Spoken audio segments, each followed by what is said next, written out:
Scott City Beavers. This is a home-and-home series that began last year. These teams met for the first time last year, almost a year to the date a year ago.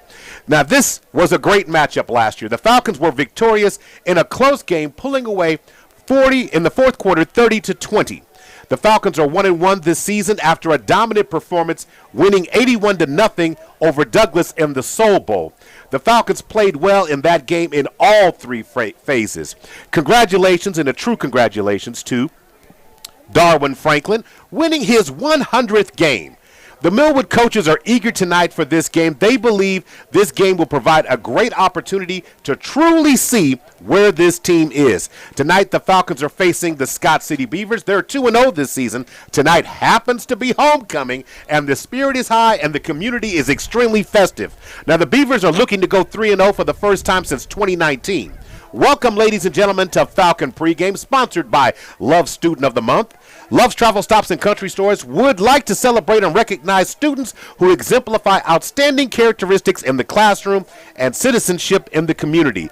Each month, a student will be selected as Student of the Month and qualify to win $10,000 cash scholarship. Apply your child today or student today at www.kvsp.com. Rules and regulations apply. As we get into pregame here, folks, just want to remind you, if you're listening on the radio on Heart and Soul 92 and 1140 back in Oklahoma City, good evening to you and thank you for tuning in. However, you can download the app right now, streamed by PPBC PPBC TV. Download that app and you can jump right into this broadcast tonight and join me as I'm joined tonight by Director of Operations, Shannon Hayes. Good evening to you, sir. Good evening, Maurice, man. Hey, it's good to have you. It's good to have you. We get to do this about, I think we call you off the bench about, what, 3 times a season, sometimes a little more? Yeah, a little more last year. Yeah. And you are always game. So, when you look at this game tonight, Millwood's coming off a tremendous win last week. What should be this team's mindset? It was a big game last week. It's a big game tonight as well. What's your thoughts about this matchup? Well, last year I actually was with you last year. Right. Actually, you were. So the Scott City Beavers bring out the best of Shannon Hayes. Okay, how about that? In that game, pretty much we had a lot of turnovers. I mean, pretty much, and almost pretty lost the game that we pretty much should have done a lot better in it. So, being able to make sure we don't have any miscues. This is a team that, like I say, they're trying to go for 3-0. They're definitely a running attack type of team, and so they're strong up front. And so we're going to get tested on that because I know we had our first test against Heritage Hall. Didn't do too well on that, but, we did a great second half. And so we can do what we did in the second half here against Scott City. I think we'll come out dominant. Isn't it interesting when you look at that, because everything in football builds toward the playoff run. Mm-hmm. And so I think this is probably the best measuring stick that the coaches might have seen. You played a really good team in Heritage Hall week 1. They looked like they were still playing the championship game. The team was loaded, returning all 5 offensive linemen. Andy Bass was sensational. They had more questions on defense than they did offense. Now, Millwood played well in the second half of that game and took the miscues and corrected all of them last week in the Soul Bowl. So tonight, here's that progression. So when you look at how this goes, to me, it's about CJ. It's about some of these other players getting involved and also contributing. We've seen guys who tasting the action. Chance Davis getting in the groove. You're seeing Jaden Nickens now starting to get his groove back. He never lost it. It's just he's been getting the opportunity and the touches. He made great advances on that last week. Yes. And then now you've got other guys who also got into the game, Xavier Thompson and others. Mm-hmm. So the pieces are there. How do we get it all to come together? Well, like I say, it just pretty much takes time, and it takes consistency. We get Miko back tonight, and so having the Levine back, that's going to be another huge piece that can kind of allow us to solidify our defense, to be more stronger, as well as even more of an offensive threat. So it's just one of those things that you continue to build on, continue to grow. A lot of the kids are starting to see all the hard work over the summer and all that to be able to start to come out. So it's just, to me, it's like any time you got to kind of first couple games measure, see what you need to work on. I love playing Heritage Hall first game. I don't want a blowout game. I want a game that can kind of give us a measuring stick to see what we need to do, expose all of our weaknesses. I could care less if we go 0-3 our first 3 games, just as long as we go 7-0 the next 7. So that way and make it to the playoffs and have a run and come home with a state championship. So that's kind of a good thing. And so this kind of gives us another caliber of a team. So we have a passing team. We have a physicality of a running team. So we're getting a lot of a balance here. And so I think it's going to be a great opportunity for us. Now, you had a chance were on the field when the team was warming up. How did the team handle the trip? This is a long, a trip that's most of them have never had an opportunity to be a part of. So talk to me about what you saw on, being on the field, the warm-ups, and how the travel went for the Falcons. Well, and that really starts with Coach Franklin. Coach Franklin's coming into his 11th year. Coach Franklin does the same thing every year, every game. Nothing changes. We have been working out the logistics pretty much for the last 4 or 5 months, trying to determine whether or not we're going to use our own buses or we're going to try to, get someone to take us down. And so we looked at the distance and everything and trying to where we had all other logistics that said, hey, let's just go ahead and have 2 rental buses. And so we had Village bring us down here and everything, and then can bring us back tonight. So we're just going to hop back on the bus and be home about 3, 4 o'clock in the morning. But getting all that, he puts his itinerary together. So there wasn't much of a change. Just had to get up earlier because we left at 7 a.m. this morning, And so we got here about I think it was about 4 o'clock. Ran into their parade. The homecoming parade. Parade. And, man, the students were happy to have this parade, let me tell you. They were, and so we honked at them as we was coming through the town, and so, but it was just a great atmosphere. Kids are uniformed. They had on their traveling gear. Give them an experience of maybe when they get to that next level, what to anticipate. When you're going on a trip, how to conduct yourself. The young man did very well. We have our cheerleaders with us as well. So we've got a little crew. So it went really well. So I was proud of all of our kids as well as our parents who also helped to chaperone. And so we made it here safely. The field is in great condition. You want to know why? They have a brand new turf field that was installed this season. It is absolutely gorgeous and beautiful. It's in excellent condition. And in terms of football weather, you can't get any better than 67 on a Friday night, can you? So we're going to take our opening timeout break as the temperature will fall into the low 60s as the fourth quarter. We're expecting some light rain tonight, but that should not be a factor in the contest overall. The head coach, of course, for Scott City is Jim Turner. And, of course, as Coach Hayes has said, 11th season for Coach Darwin Franklin, celebrating his 100th win. And when I interviewed him, and you'll get to hear some of that in just a minute here, he was already focused on trying to get 101. 100's over. He didn't want to talk. And that 100 is basically in Millwood history because he already capstone his 100 as a coach, head coach.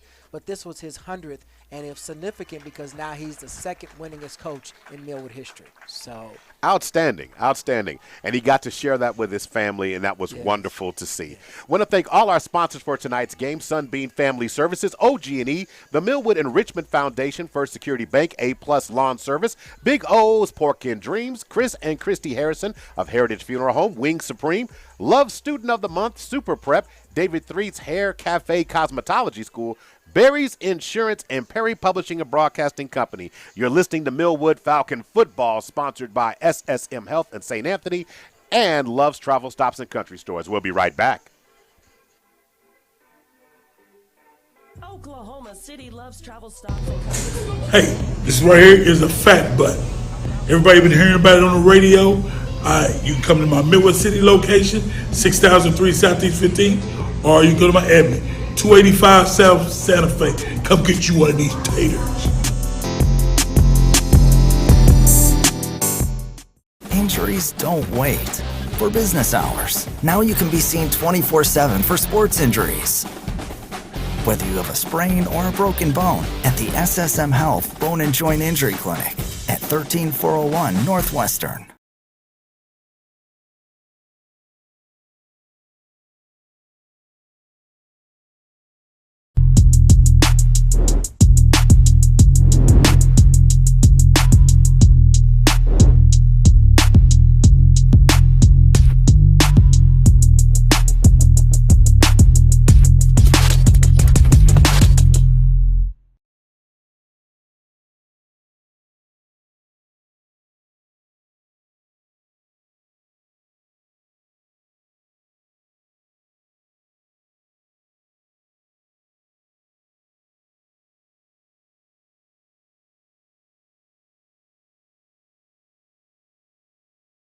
offered a weed killer special of $49 for a standard home lot, front and back, or $225 per acre if you have a large area you would like serviced. Owner Milo Wilson and his company have been servicing OKC for over 10 years, and they offer lawn services, landscaping, and more. Call 405-767-3382. That's 767-3382 for A-Plus Lawns and Services. Attention taxpayers, ready for some bad news? Oklahoma City, we're live right now during the Millwood Falcons broadcast, and today we have Mr. Milo Wilson. Mr. Wilson, how are you doing? I'm great, and yourself, sir? Give us that great title of yours representing Millwood in what capacity? I am the Millwood Enrichment Foundation president, also the Millwood Oklahoma City School Board vice president. Wonderful. Well, right now I know you represent the Enrichment Foundation, raising money. The goal is $25,000. Tell me, what is that $25,000 going to go towards? I'm going to make you a promise. Each dollar that we raise will go towards our scholarships, towards our students, as well as our teacher needs. Well, if they would like to make a donation of any kind, where should they go right now? Right now, Cash App Millwood Enrich OKC. That is Millwood Enrich OKC, MILLWOOD ENRICH OKC. Wonderful, and we look forward to seeing everyone reach that $25,000 goal. And you have a great day. Thank you. Thank you.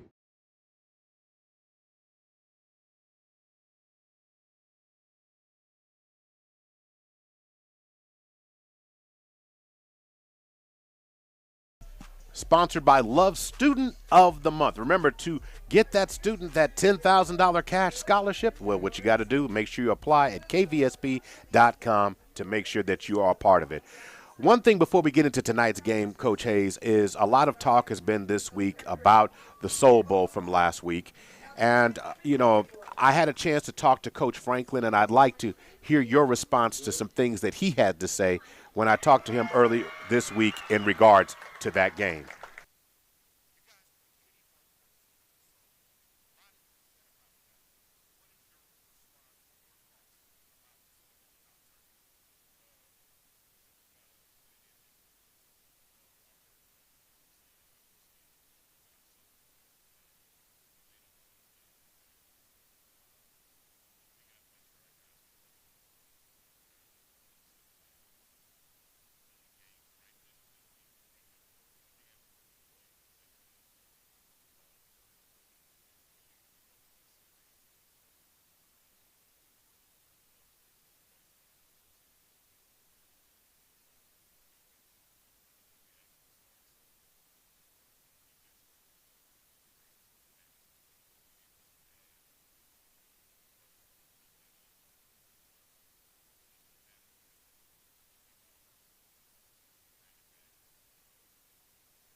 I think it's unfortunate, seriously, and if people want to be pissed at me, I get that, but, our guys, they came to play, and I know Coach's guys came to play, and we executed, and I'm not going to apologize for that. I'm not going to apologize for my 2s and my 3s wanting to play. I'm not going to apologize for them going hard. I'm not going to apologize for that. And I know he's going to do a great job over there, and I know he is doing a great job over there.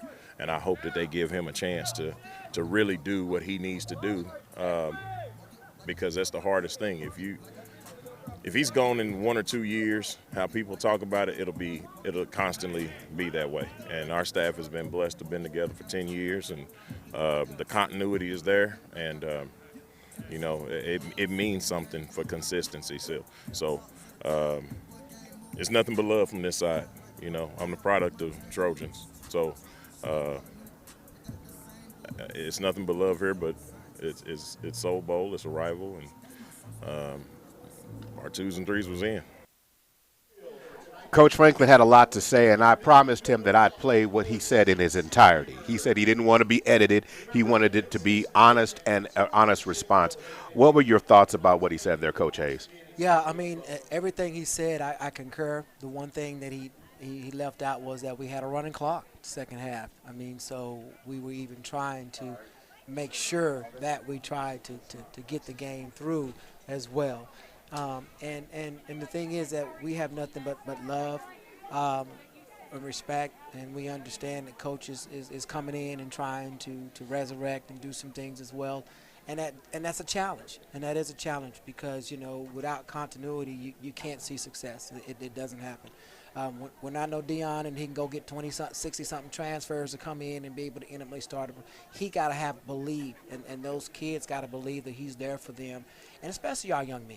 They need that belief, and to know that somebody's not promising to be here and then they're gone in a year or two, and because they look at them as father figures, as mentors, and so that's what they're looking at for more than just a coach. And so you know, he's trying to do an amazing job. Carlos Woodard, you know, the AD over there, he's trying to come in and do some great things, man, and I told him, man, I'm going to support him 120%. And so we try to get together every now and then and converse and talk and help one another as well. So you know, that score is not an embarrassment to Douglas. It's not an embarrassment. It's not a way of trying to run up anything. Like Coach said, you know, you've got to get ready for playoffs. You're trying not to get to an extent where you want to have them in the fourth quarter. And so, but you do got to get continuity.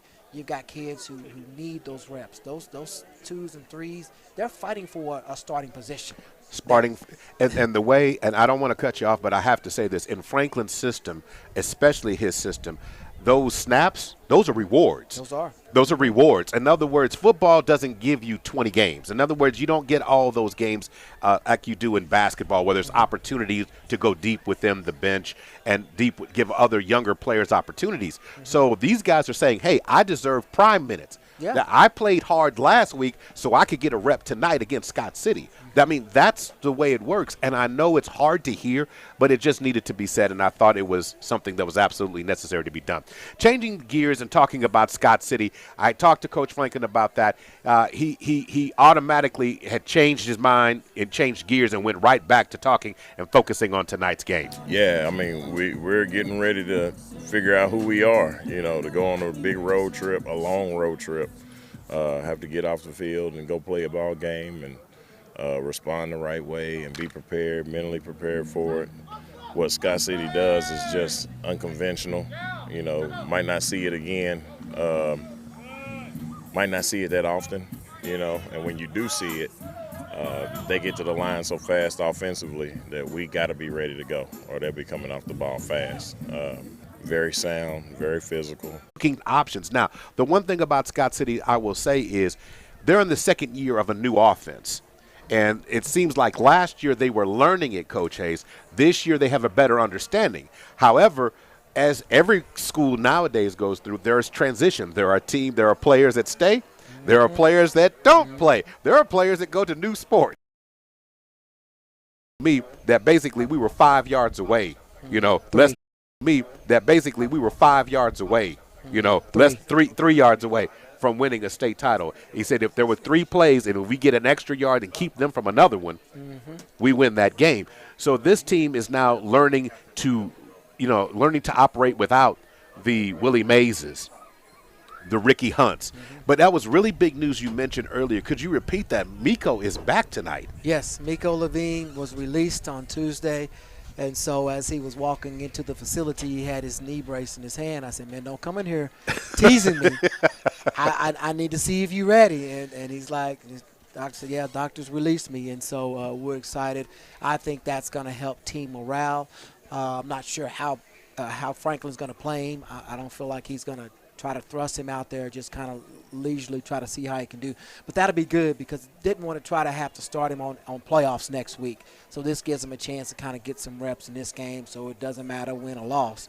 It's just really about him getting more comfortable back into the system. So I couldn't say that better. So it'll be interesting to see how he's going to play tonight. One thing Millwood has is weapons. Millwood's averaging just under 35 points a game these first two games, of the year. I think that the offense will be more consistent as it goes along the year here into the season, especially as we start getting closer to district play. If you had some keys to the game tonight, what would that be? If you said, give me three things, you're saying, hey, this is some things we need to do tonight. No turnovers. Okay, all right. Discipline on defense. So you tackling in space? Tackling in space, but when I say discipline is because this team, they do a lot of running, waiting for you to pack so many into the box, and they have this tight end flare that they run where they go right past because the defense is anticipating the run. And so as long as we stay disciplined and keep our eyes focused on our position and what we're supposed to do, then we should do great on that. And then my third one basically is going to be CJ. All right. Yeah, CJ's going to be key to kind of because he's got some new weapons tonight.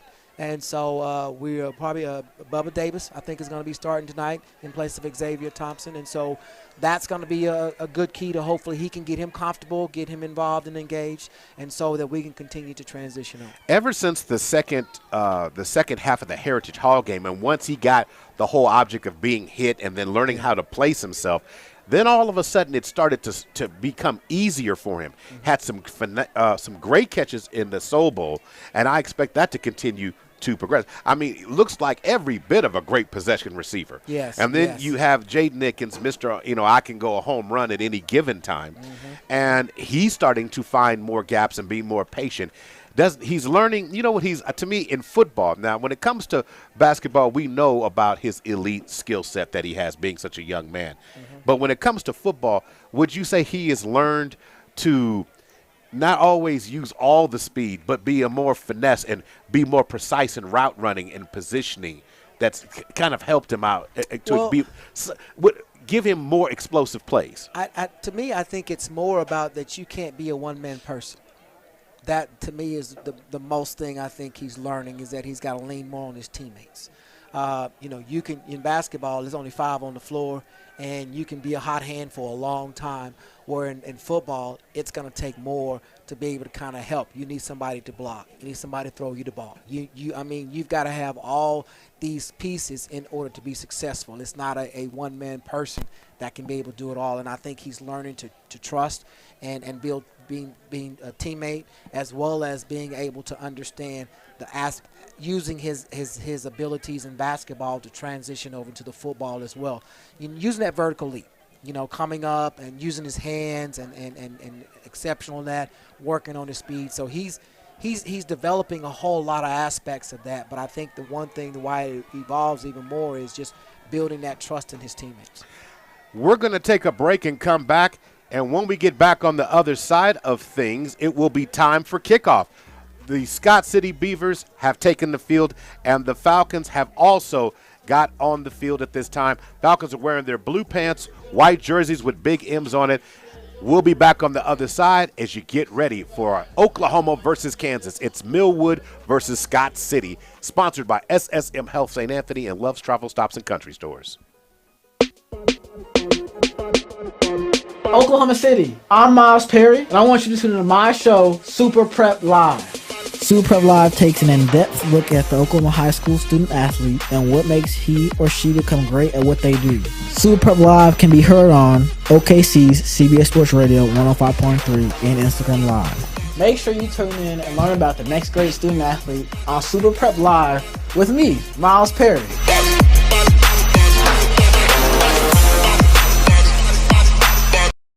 Oklahoma City, we're live right now during the Millwood Falcons broadcast. And today we have Mr. Milo Wilson. Mr. Wilson, how are you doing? I am great, and yourself, sir? Give us that great title of yours representing Millwood in what capacity? I am the Millwood Enrichment Foundation president, also the Millwood Oklahoma City School Board vice president. Wonderful. Well, right now I know you represent the Enrichment Foundation, raising money. The goal is $25,000. Tell me, what is that $25,000 going to go towards? I'm going to make you a promise. Each dollar that we raise will go towards our scholarships, towards our students, as well as our teacher needs.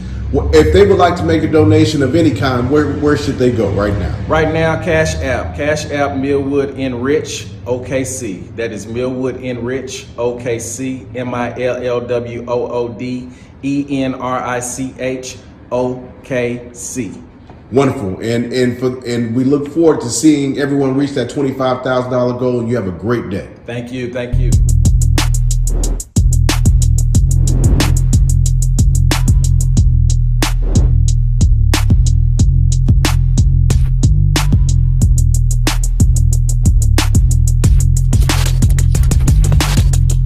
Oklahoma City, we're live right now during the Millwood Falcons broadcast. At the 50-yard line, Scott City and Millwood's captains tonight are meeting on the field as we get ready for the coin toss. And on the road games, I'm kind of, Maurice Prince and Coach Shannon Hayes here tonight, Director of Operations, I should say. I always like, on the road, kicking the ball away. I like my defense to set the tone. Are you a defensive guy on the road, or are you more an offensive guy on the road? It depends on the scouting report. Okay. If I know that they are a high-powering offense, then I'm going to start on my offense because I want to be methodical and keep their offense off the field.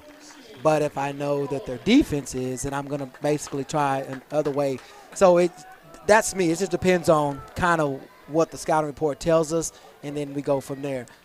So Millwood had won the toss and elected to defer. So they're going to kick the ball, and Scott City will be coming from the south end zone.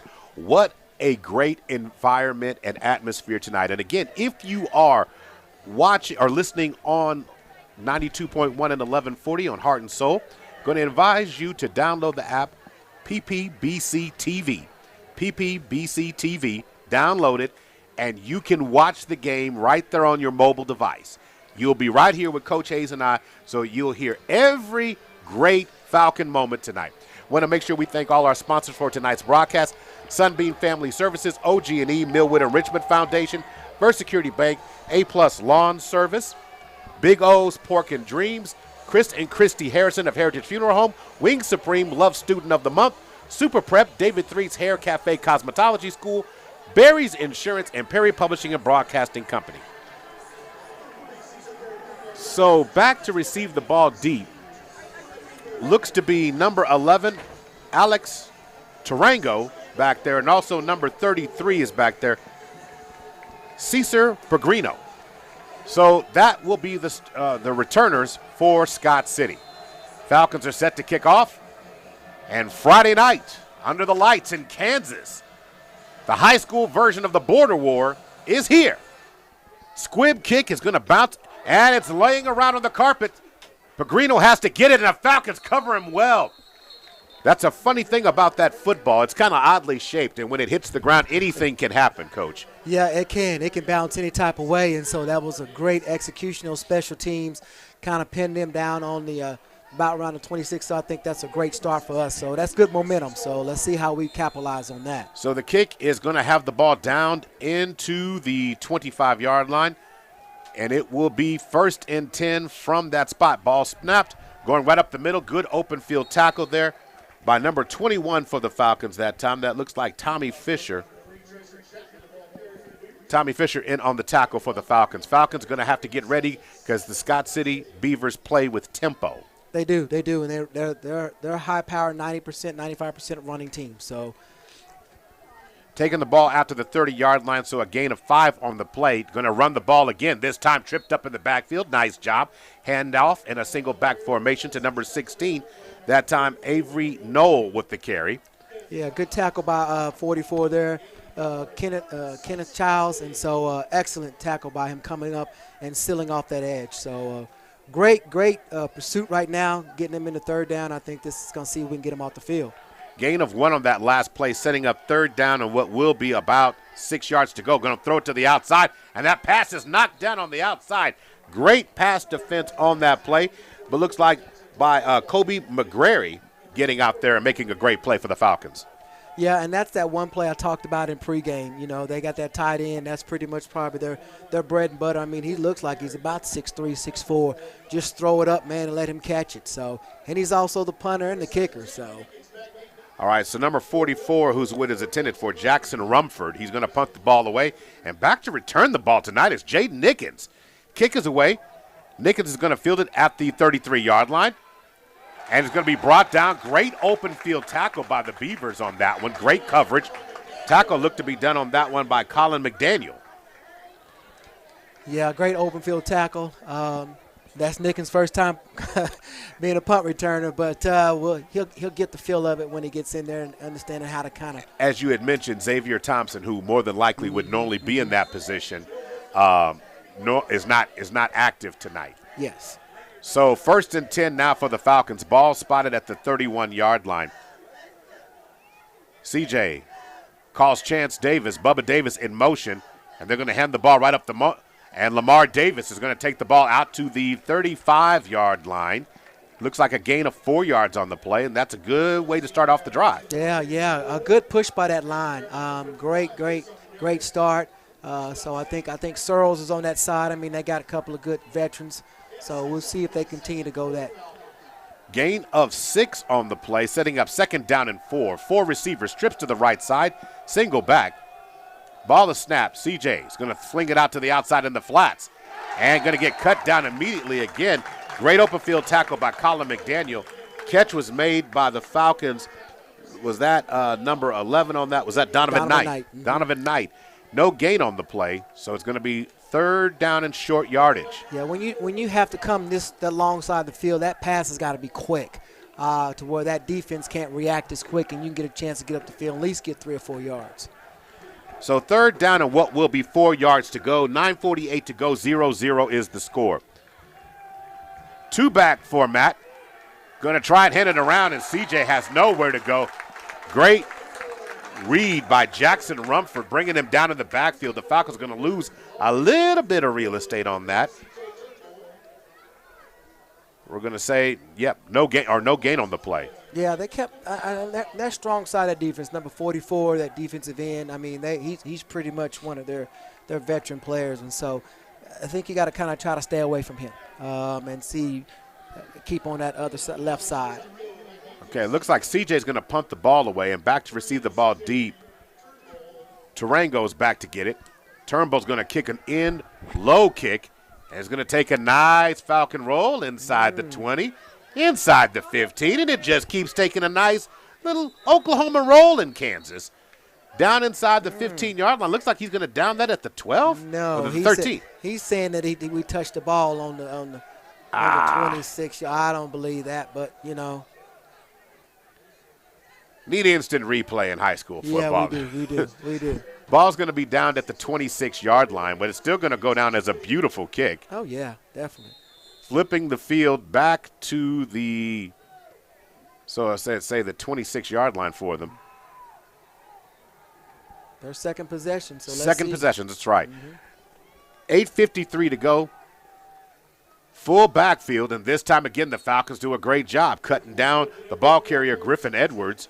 Maybe gets a gain of a couple of yards on the play, maybe 1 as he takes the ball out to the 32-yard line. Yeah, that was great by Tommy Fisher. He came up on that outside. I think he's playing an outside linebacker and basically sealed it up where he couldn't bounce outside and be able to allow his teammates to help him out with that tackle. Let me make a correction on that. No gain on the play is at the 26. So now rolling to the outside this time, trying to find some daylight. And he's running across the field. Colin McDaniel, he's found a crease. And he's going to take it to the house. Falcons can't catch him, but there is a flag on the play way back at the 36-yard line, but there's a flag on the play. It's in the area of holding. It's coming back. I think that's a illegal block in the back on that one. So a legal block in the back is going to be the call. and it will be a spot foul. So the ball will be moved.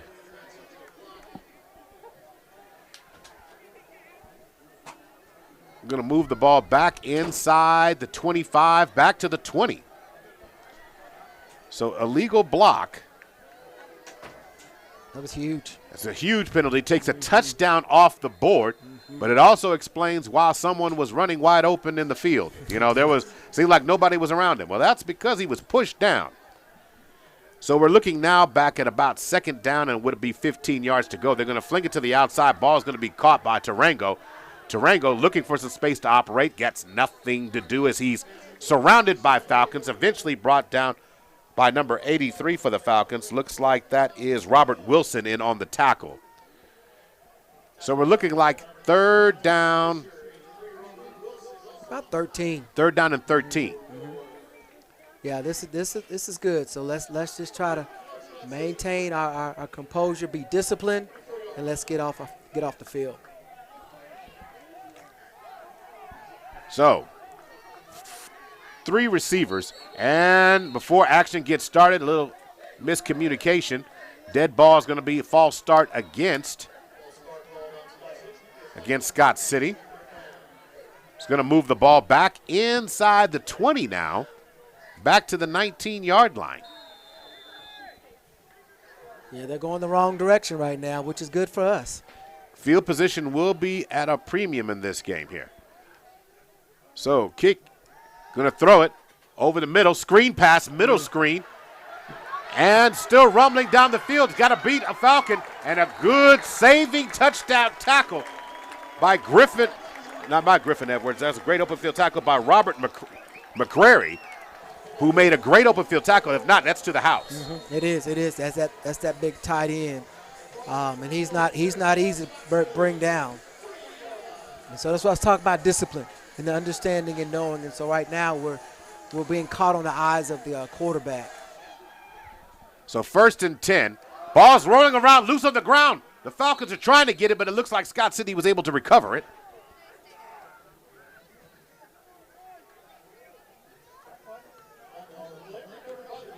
But it is going to be a Beaver football, but it's going to be a loss of real estate, loss of 2, 2nd down and 12.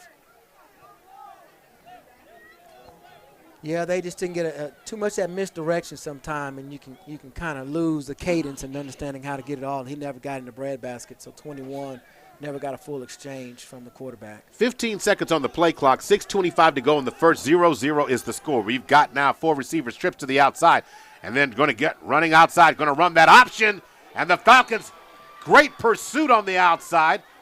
Maybe an even better tackle there. Levine. Zach Levine. No, Micah Levine. Oh, yeah. Mike, okay. Yeah, Levine, he came in. That's what we've been waiting to say that name for about 3 or 4 weeks. So that's a good thing. So great tackle. Open field tackle and a great pursuit. Sets up 3rd down and what will be 13. Yeah. He has star potential. So when I say Zach Levine, yes, I've got my NBA years on, but yeah, he's all got that kind of potential. 3 receivers now going to roll to the near side. Goes Vundamore, and that pass is going to be complete to number 21, Colin McDaniel. So McGarry with the tackle again. The pass is going to be complete out to the 40, down to the 40-yard line. So it's going to be 4th down and about 2, and it looks like. Oh, yeah, they're going for this. Watch the ball. Quarterback keep. And quarterback keeper going to keep and extend the drive. Nice job again by Camden Vogelmore, who's going to get the Beavers a 1st down in Falcon territory.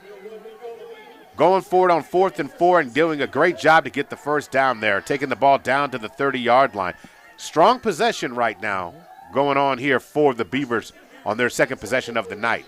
Yeah, they've overcome some of their mistakes here, and they've got some momentum. 3 receivers, make that 4 receivers. Vogelmore rolling right, rolling left, evades pressure. Got to get to the outside, and he's going to still keep on his feet, taking the ball inside the 15, down to the 12. And again, he's seeing great coverage by the Falcons, and all he's doing is taking advantage of that open space and all that green and getting a 1st down. Yeah, and see, I know there's got to be a spotter on him, and I'm not sure who that is. Got a holding.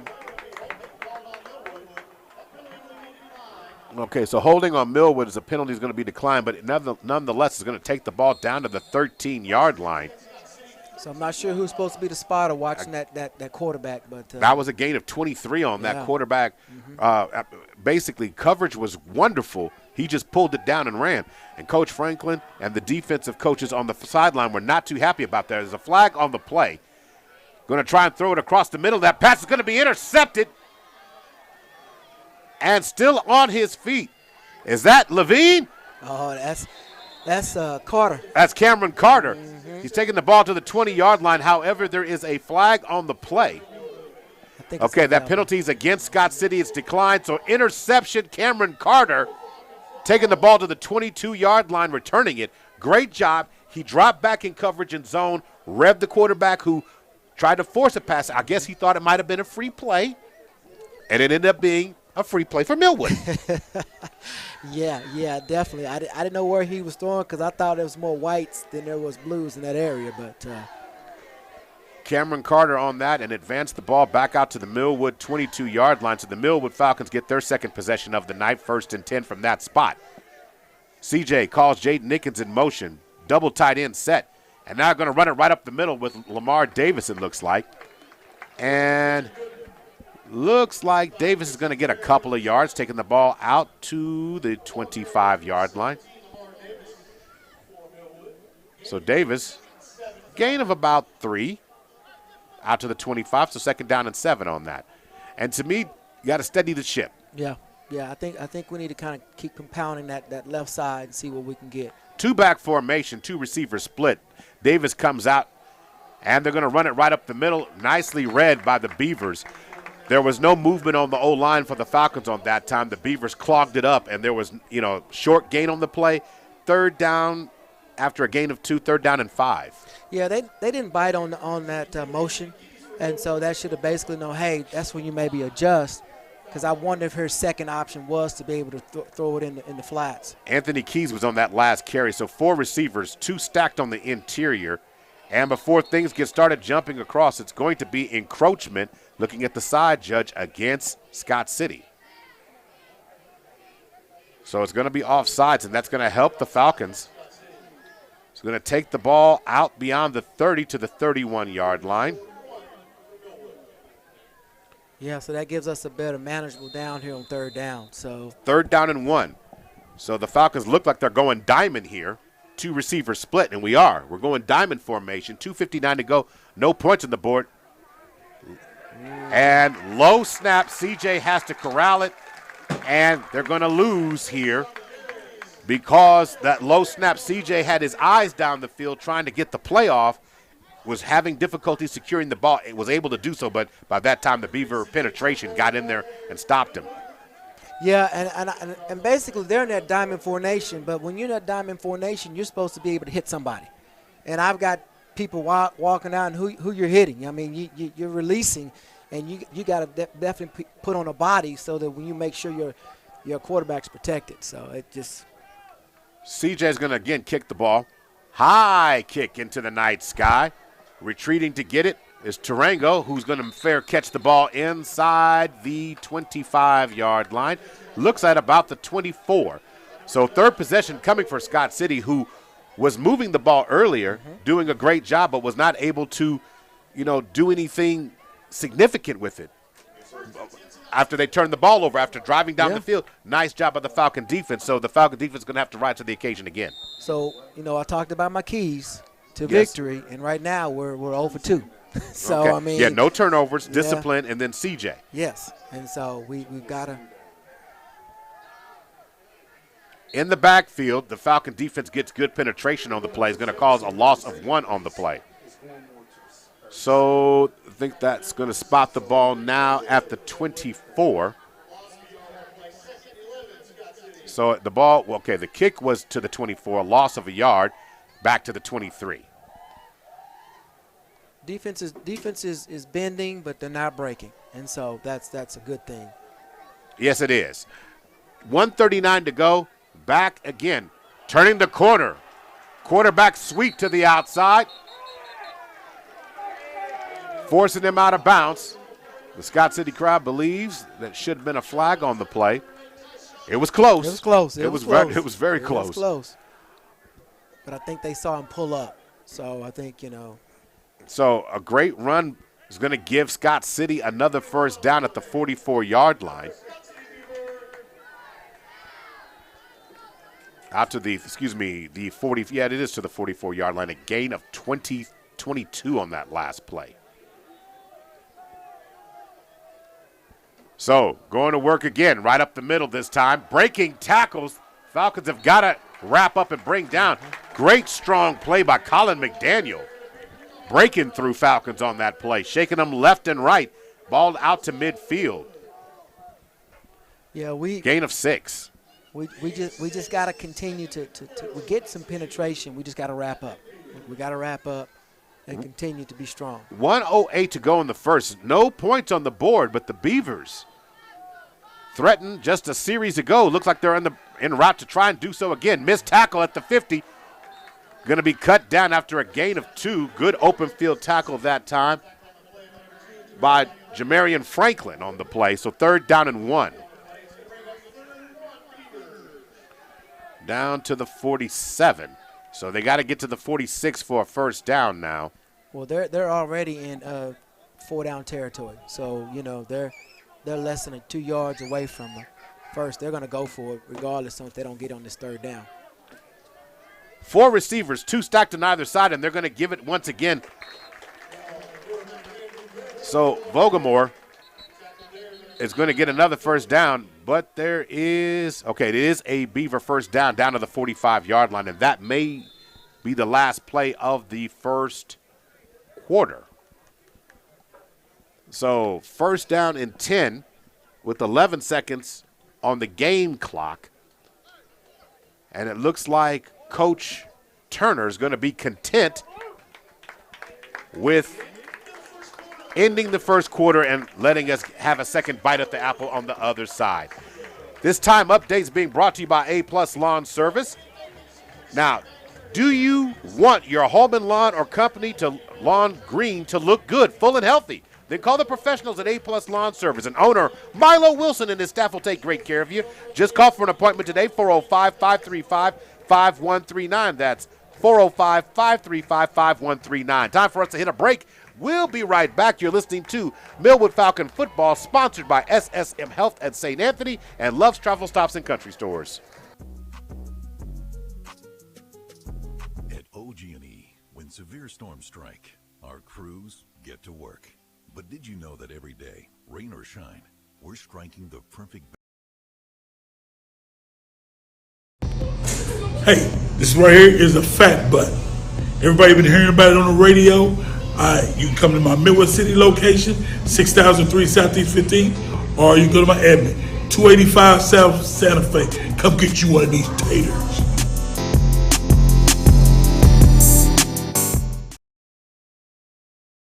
Kansas, it's homecoming night for the Beavers. Full house crowd tonight. Watching the Millwood Falcons take on the Scott City Beavers. The Falcons lead the series 1-0, but the Beavers tonight are showing the second year in their offense. And so far, looking at the numbers, Coach Hayes, 98. Okay, first of all, a loaded backfield on the backside, and Vogelmore found a crease again on that quarterback sweep. Basically, they're lining up a overloaded side on one side, a strong side of the field, and then just launching everybody to knock down the linebackers, strong safety, and plowing a path. And it's been tremendously effective so far against the Falcon defense. Yeah, I mean, they're basically sealing the edge and allowing him those opportunities to get around the corner, and we're just not releasing from them blocks, and our cornerbacks are not coming up. Gain of 20, and in the backfield this time, the Falcons get to him and bring him down. Great pursuit on our defensive ends for coming in. That looks like a tackle made by number 34 that time, Deshaun Buford, coming in with the sack that time. Sacking the quarterback. Going to be brought down now at the 29-yard line. It's going to be a loss of 5 on the play. We just need to kind of get the defensive line to kind of be able to sustain, and our linebackers got to fill these gaps. Now, just to let you know, in terms of net offense, the Beavers 98 yards of offense in the first quarter. Falcons 10 yards. Throwing it over the middle of the field again, and once again in the area to make that play that time was number 8, Tyshawn Buford, running in the secondary, found a little bit of a crease back there, and had he had a little bit more time, he had a chance to intercept that pass there. Yeah, like I said, I mean, we're starting to tighten it up when we get down in the red zone area, and so that's a good thing. So let's see what we can do. I'm not sure if they have a kicker, so I'm wondering what they will do on 4th down here. So 3rd down and 15 now. So we got the wing formation, and the Falcons with great pursuit and going to hit. Pass is going to be incomplete, but that was a big collision. Jackson Rumford had a chance, but that pass was dislodged on that play. By Franklin. Yeah. I mean, he came in and unloaded. Yeah. I'm just glad to see Jackson get up because that was a big hit. He was coming across looking one way, and that ball was dislodged. He's up and walking, but, man, that was a big shot there. Yeah, that definitely was. I mean, it was all legal, fundamental. He come in and you teach to try to go for the ball, to dislodge it. I mean, he's their best receiver on this team. And so you got to always know where he's at. And Franklin's playing that area. It's like they're playing a 2-deep. And so he basically came in his area and was able to take care of the job. So that's good for 4th down, this long down. So. Right, so they're looking at a 4th down and 15 situation now. So 10:56 to go before the end of the first half. Maurice Prince. And it looks like we have an injured player who needed to be checked out himself, and that is Deshaun Buford, who came off the field under his own power, getting checked out by the coaching staff on the sideline real quick there. Look like a contact lens. Okay. Well, if you can't see, that's a problem. That's a problem. So a timeout has been called on the field right now. We'll take a timeout here as well. It's an OG&E timeout. OG&E energizes life. OG&E energizes the communities they serve. Find a rewarding career at OG&E.com. We'll be right back. You're listening to Millwood Falcon Football, sponsored by SSM Health St. Anthony and Love's Travel Stops and Country Stores. City. Come out to the Sunbeam Family and News 9 Resource Festival that will feature food, music, fun, and more. Families with children from birth to 8 years old are invited to come connect with resources from local organizations, learn about early Head Start, mental health services, and foster care services. This will take place Thursday, September 28th at Edwards Early Education and Community Hope Center, located at 1123 Northeast Grand Boulevard from 4 to 6:30 p.m. Also, come get free face painting, snow cones, family fun bags, and sign up for free books for ages 0 through 5. This is all free to the public to attend, and food trucks will be available. This is also sponsored by Perry Publishing and Broadcasting Company. Welcome back, and we've got an offside penalty as action resumes against the Falcons here. So Millwood's going to get called for, I think that's their first, is that their first or second penalty? I think it's their first penalty of the night. But it's going to be offsides. So that will move the ball. That's 4th and 10. So 4th and 10 now. You got to stay disciplined. So in plus territory, Scott City's not wasting any time in trying to, take advantage of it. So now, and before things get started again, so Scott City calls another timeout here. So they're down to just one, as that's their second timeout of the first half. So when I gave you those numbers in terms of that, that just tells you that Scott City has been able to control the ball, have been able to have, multiple possessions. And right now in the field position game, they've been in Millwood's territory in their real estate for a majority of the game thus far. So Millwood has done a great job, because I got to give credit to CJ. He's had a 50-yarder, and he's had a 45-yarder. Mm-hmm. So, and I think the other one would have been a 70-yarder had that not been, said it was touched. But nonetheless, the Falcons have done a good job. What they have not done a good job is stopping the QB run game. Yeah, the QB run game, like I say, if we can stop them here on fourth down, once again, it's a bend but not break. And so we have to just continue to be disciplined and execute. I wouldn't be surprised if they try to clear everybody up and just give the quarterback a lane to run. 4 receivers. He steps back, pressure right up the middle. He's able to evade. He's going to fire one down the middle of the field. Has a receiver open, and the end of the end zone pass incomplete. Oh, it was right there. It was. Vogelmoor did a great job of escaping the pressure applied by Cameron Carter right up the middle. He came through like a loose cannon. He just wasn't able to wrap him up, but it was enough to throw off the timing of the route. Vogelmoor stepped up in the pocket and launched the ball high and just ran out of real estate. Well, like I say, we know that he's not a throwing quarterback. He's a running quarterback. And so if we can keep him in long situations on the second and third downs and have him use his arm, it'll be to our advantage. So the 1st and 10 for the Falcons at the 25-yard line. They're going to swing it to the outside, and Chance Davis is going to be brought down after a short gain on the play, maybe a gain of 2 yards, 3 yards on the play. So it was 1st and 10 from the 25, so it's going to be a gain of 2 to the 27-yard line. Yeah, as he gets more into this, that's where you put a stiff arm. You switch the ball to the left side to protect it, be on the sideline, and you should be able to get rid of one defender. You got to get better at that. 2nd down and what will be 7 yards to go, 10-14 to go. Ball snaps. CJ's going to put it up, instantly goes, tries to hit Jade Nickens, and CJ threw it to a spot, but Jade Nickens hadn't really even cleared his defender yet, so that was a tough one there for CJ. Yeah, he released it too soon, and I'm not sure why. He wasn't having under any pressure. I think he should at least gave an opportunity where he went, and I don't know if he was assigned to a certain number, maybe the 50 or whatever, but, give him at least more opportunity for Jade Nickens to at least kind of run under it. And I know they're trying to pull them out, kind of spread this defense out a little, keep them honest. 4 receivers now. Ball is snapped. CJ steps back in the pocket, throws to the right side of the field. Jade Nickens on an out route, and his pass is going to be incomplete. So it's going to be 4th down and long now for the Falcons. 4th down and what will be 7. Again, trying to get the ball in the hands of Jade Nickens. That time, again, that passing game for the Falcons is still not at, I guess, operating at a high level of efficiency. It's still timing, and the timing isn't quite there. This is a hostile environment. Turf and grass. Millwood has grass. The speed of the game is a little differently, but sometimes you just got to find a way to make a play.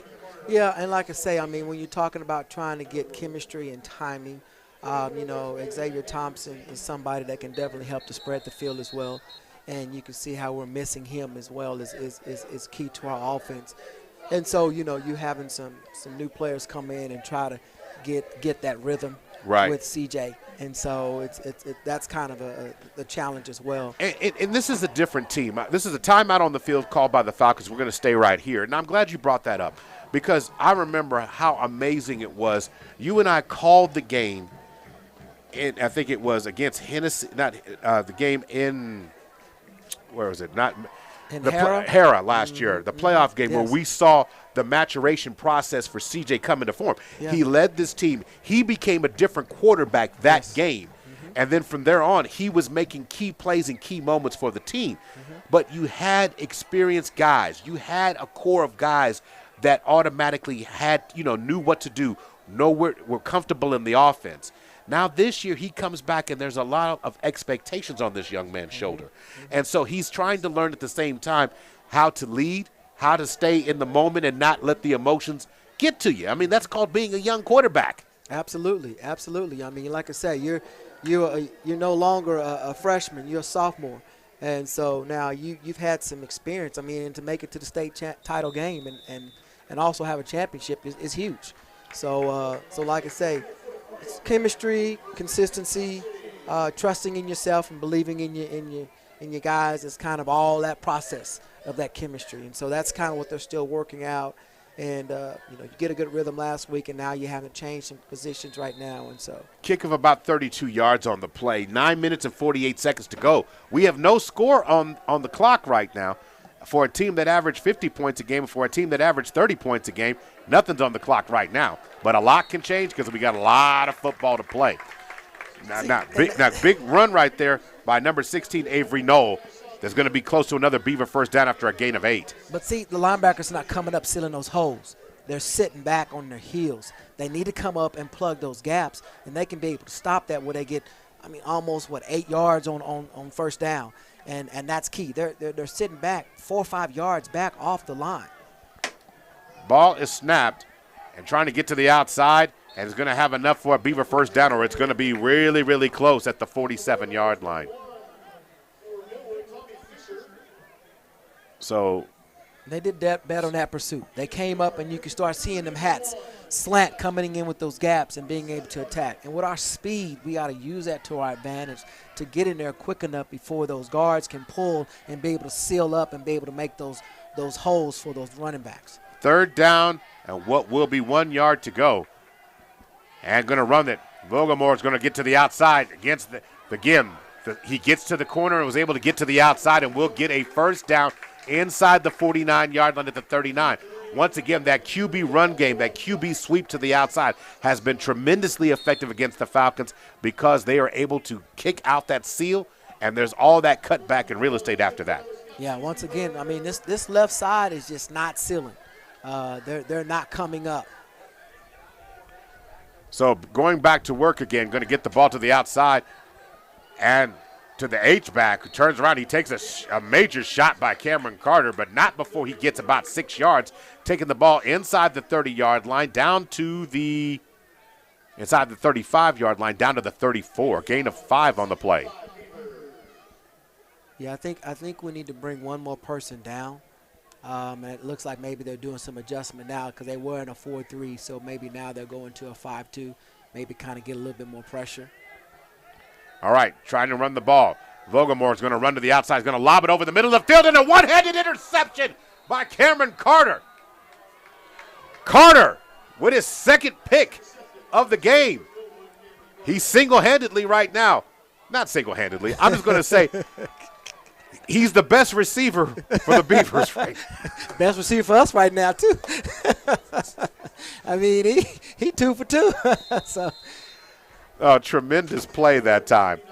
Cameron Carter with the interception this time. One-handed interception. One-handed. Yes. Just reached out of the sky and grabbed it. Yes.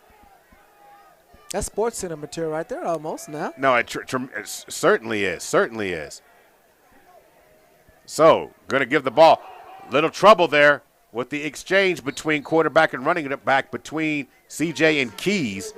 But CJ had the wherewithal to pick it up and do something with it. Takes the ball out to the 32-yard line, a gain of 3 on the play.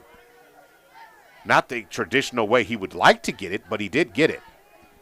Yeah, we're playing like this is our first game of the season right now. Still just trying to figure out what's going on.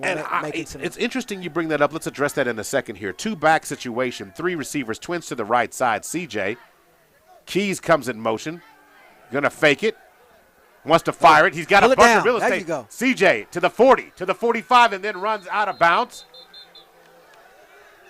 CJ defending himself at the 47-yard line, but he's going to have enough to get a Falcon first down. I need to see more of that. Where you see they opening up. Once you see that second level back up at least 8 to 10 yards, you at least got enough to where we can continue to move forward. So. Gain of 15 yards. That is a Sunbeam Family Service first down. 3 receivers. Twins to the left side, single back. 14 seconds on the play clock. 10 seconds. Jaden Nickens gets it on a jet sweep. Cuts up the field. Jaden Nickens still on his feet. Firing ahead. Taking the ball into Beaver territory down to about the 47 or 46-yard line. That was a good run. And when he saw where they had sealed the outside, he turned didn't it back run up. east-west. He ran north-south, and is going to get it. The ball's really at the 47.5-yard line. It's always difficult when you get it in those half-yard marks.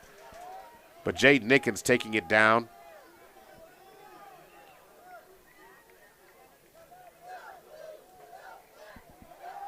Second down and 4, and in the backfield getting blasted. Davis with the carry, and nice blitz by the Beavers. It brings them down back to the 48-yard line. Yeah, their defensive line is pretty much just kind of manhandling us right now, and we've got to come stronger off the ball.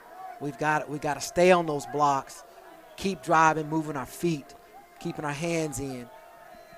3rd down and 5. 3 receivers, twins to the left, and stepping into the gap. First down. That's going to be close.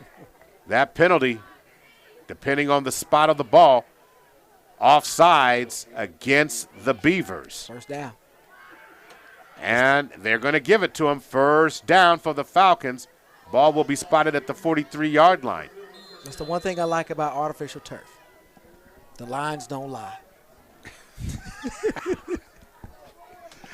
1st and 10, 5:35 to go. Hey, you know, I was going to say that we all deserve a brighter future. Sunbeam Family Services provides affordable and convenient mental health services for families and children. For more information, visit sunbeamfamilyservices.org. Throwing it to the outside. CJ's pass is complete. Donovan Knight. To Donovan Knight. Good hands, good catch. Nice pass. And the good night is you're getting to see a lot of the twos tonight step up and do some things, and they're doing their best. And that was a great catch by Donovan. Great route, stop, turn out, ball's right there where he needed to. It was amazing. Good Ball job. inside the 40 now at the 37-yard line, setting up 2nd down and what will be 4. 3 receivers. Faking the jet sweep. Davis almost lost it again. The trouble with the quarterback to running back exchange, and you gotta make sure it's clean and quick, because if not, crazy things can happen to you in that situation. The Falcons are going to lose a lot of the momentum they had started on that drive there, as the ball will be now spotted at the Scott City 41, a loss of 4 on the play. But we got a block. I mean, literally, you got a defensive tackle there also to be able to get the handoff. Our offensive line have got to get stronger. Under 4.5 to play. We got 4 receivers. Trips to the right side. Davis in the backfield. Low snap. CJ's going to get it. Pressure up the middle. Climbs the pocket. Looking well. Going to fire it up the middle of the field. And he finds Donovan Knight. Good job. First down, Falcons. Another Sunbeam Family Service first down inside the 25 to the 24-yard line. That was great scrambling. He kept his eyes up the field. Great job by CJ. And Donovan being able to come back to his quarterback and giving him a spot to where he can throw to. That was a good one on the run. A gain of nearly 15 yards. 4 receivers, spread formation, 2 on either side. Ball snap. CJ going to give it to Davis. He jump cuts and gets a nice gain. 3-4 yards. That's all you really want to do. Couple of threes. Make it, put you in a makeable situation. Now, we're in plus territory. This is the deepest, offensive possession the Falcons have had. Is it 4-down territory with under 3 to go? All the way 4-down territory. Yeah, we're going to definitely do that. Even though we got a kicker that can probably kick about a 25-yard field goal, we're going on 4th down. All right, the ball is now spotted officially at the 22 after a gain of 3. And before things get started here, we have false start against the Falcons. Don't get all the way down here and start backing up the truck. So it's going to be false start. It's going to move the ball back to the 27-yard line. I know we're trying to keep them honest, keeping a 2nd down and 12. A run package, win a play package, and trying to do some things, but we may need to just kind of open up. Ball snap. CJ's going to put it up. Looks right. Steps up in the pocket. Evades pressure again. Good job. He's a magician. Going to fire it to the outside. And Chance Davis slips and falls. And the safety was back there. He should have kept that ball and ran. And because, I know he tried to get that over. He was literally Davis was between 2 defenders, and he was trying to get that over in there, and so Davis lost his footing. And thank goodness that the defensive back is on defense, because he's not a receiver. Well, the safety, because he was dropping back in the pocket. That was Camden Vogamore, the quarterback, who actually missed that opportunity. 4 receivers, 4 receivers split. CJ's going to put it up again, drops back in the pocket, sets his feet. Flags thrown on the play. Looking. And eventually he's going to be brought down at the 30-yard line. Nobody was open. Should have thrown it away. But nonetheless, we'll see if they're going to take it. It looks like it's going to be holding against the Falcons. I think they're going to decline that. Holding penalty is declined, so it's going to end up being a pass situation. And CJ is going to be sacked back at the 30-yard line, loss of 3.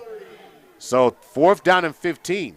And again, you said it, the offensive unit's going to stay on there. CJ seems to be looking at his arm a little bit. Under 2.5 to play. This is where you pretty much just do a corner route. You know, a post. You got to have 2 good, nice, tall wide outs. You got 10 seconds on the play clock. They've got to hurry. 8 seconds on the play clock. Falcons coming set with 4 receivers. 4 seconds on the play clock. 3, 2. They've got to snap it. They get it off. CJ's going to put it up. Ball fakes. He's going to throw it, but the receiver slips and falls down. Pass is incomplete.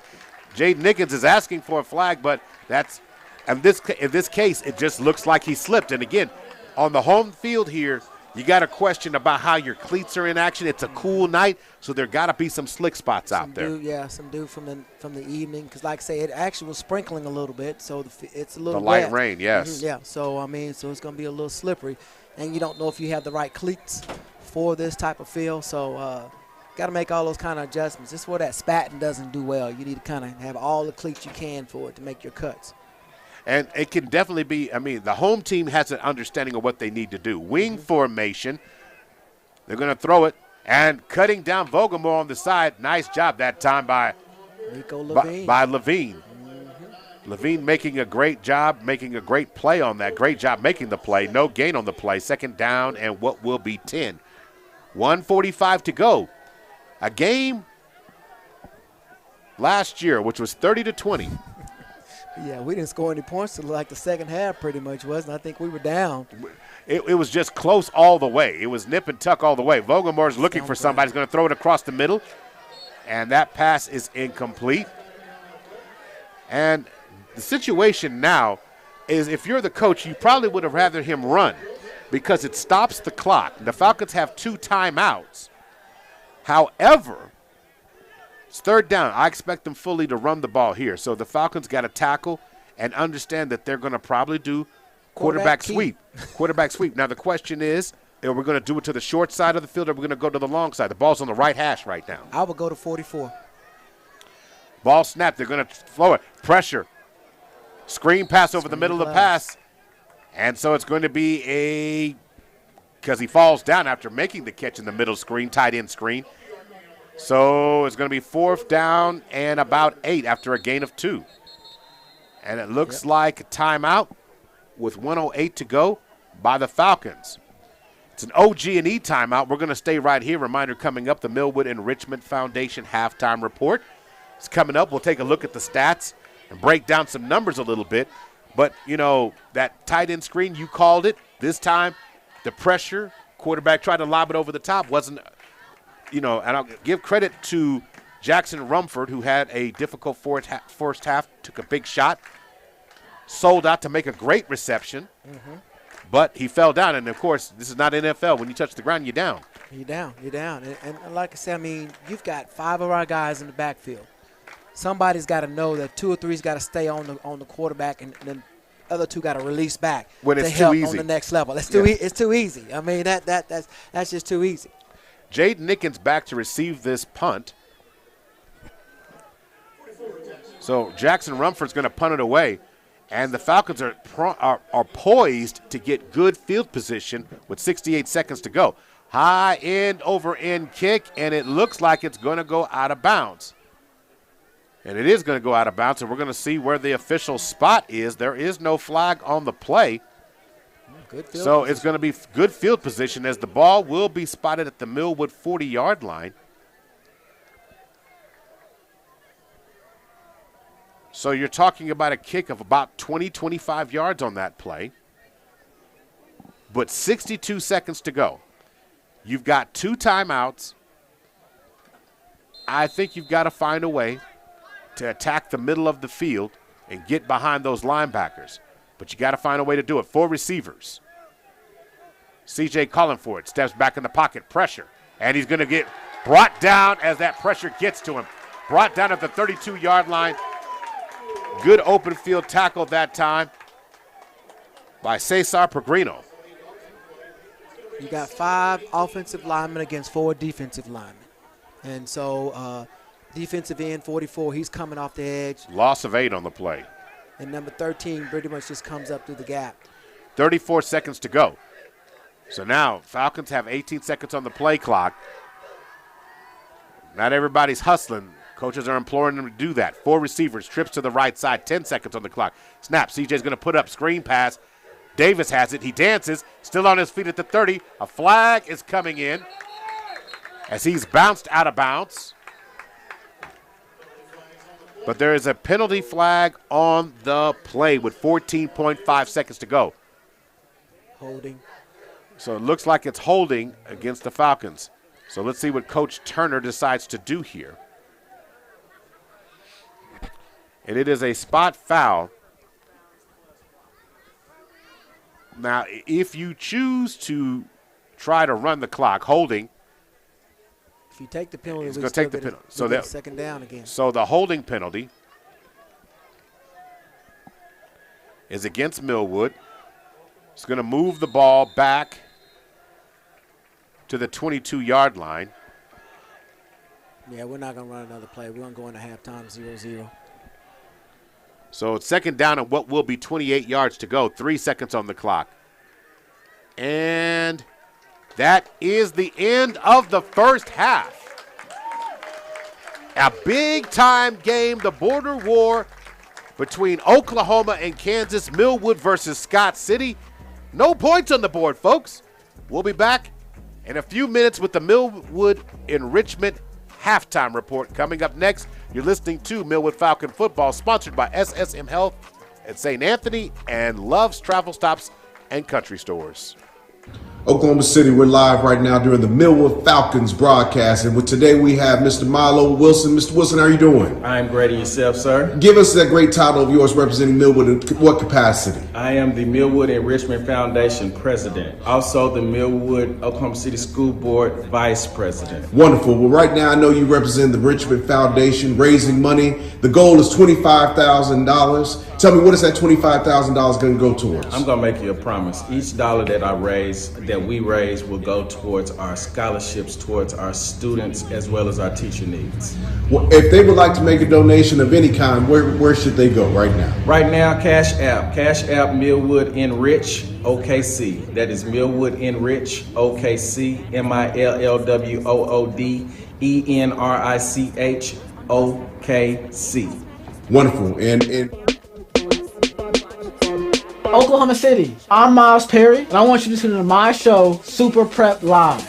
Super Prep Live takes an in-depth look at the Oklahoma high school student athlete and what makes he or she become great at what they do. Super Prep Live can be heard on OKC's CBS Sports Radio 105.3 and Instagram Live. Make sure you tune in and learn about the next great student athlete on Super Prep Live with me, Miles Perry.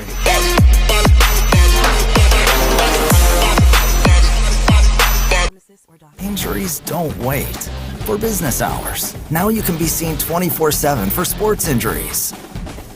Whether you have a sprain or a broken bone, at the SSM Health Bone and Joint Injury Clinic at 13401 Northwestern. Olay Hyaluronic Body Wash, packed with Olay's highest level of vitamin B.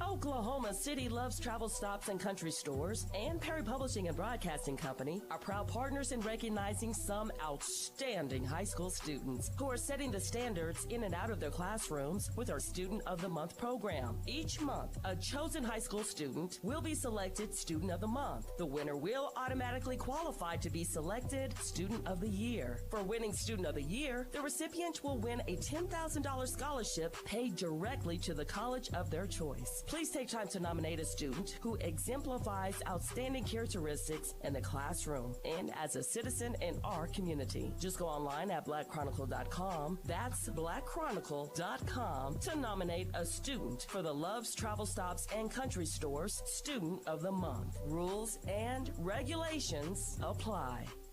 Narissa Berry Agency. She's got everything you need for you and me. Hi, I'm Narissa Berry. Give me a call for all of your insurance needs. Auto, home, life, and business. 405-512-6171. At OG&E, when severe storms strike, our crews get to work. But did you know that every day, rain or shine, we're striking the perfect balance of reliable, affordable energy sources to keep your costs low and your power on, so homework gets done and business goes uninterrupted. It's our duty to power your every day and every night, because your storms are our storms. Your home is our home, and together we energize life. Need a banking partner you can count on? Call First Security Bank and Trust Company. It will be the best call you will ever make. Personal banking with First Security Bank and Trust Company can make life so easy. We offer mobile banking, online banking, and qualifying accounts can even make deposits using a cell phone. You will have instant access to all of your financial information, and you're able to check your balance 24 hours a day, 7 days a week. You can transfer funds and even pay bills. You have total control. Plus, we offer personal customer service to help you with all your banking needs. Visit us today at 1541 Northeast 23rd Street, or give us a call at 405-424-4341, or visit our website at www.fsbokc.com. First Security Bank and Trust Company, member FDIC and equal housing lender.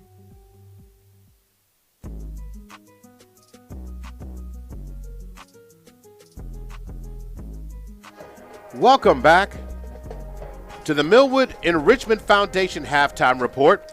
Millwood Enrichment Foundation is raising $25,000 to help take care of the teachers and scholarships for its Millwood students. Make a positive difference investing in our jewel institution, Millwood Public Schools. You can make a contribution at Cash App at hashtag Millwood Enrich OKC. That is Millwood Enrich, ENRICH OKC. And that way you can make a donation. Whether it's $5, $2, $1, $3, you can make that happen. Looking at the first half, Coach Hayes, as Director of Operations, Coach Hayes, I want to make sure I give your full title. What was your biggest takeaway from the first half of this game? Well, let's start with the good. Okay. Defense. All right.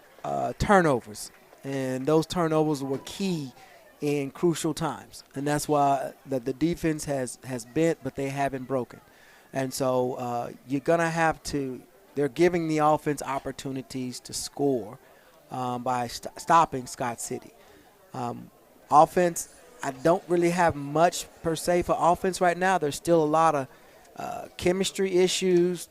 The lines is not blocking, not giving an opportunity for our backs to get into the secondary, not even allowing CJ to go through some of his progressions so that he can be able to find a receiver that's open. And like I say, we don't have it all our speed.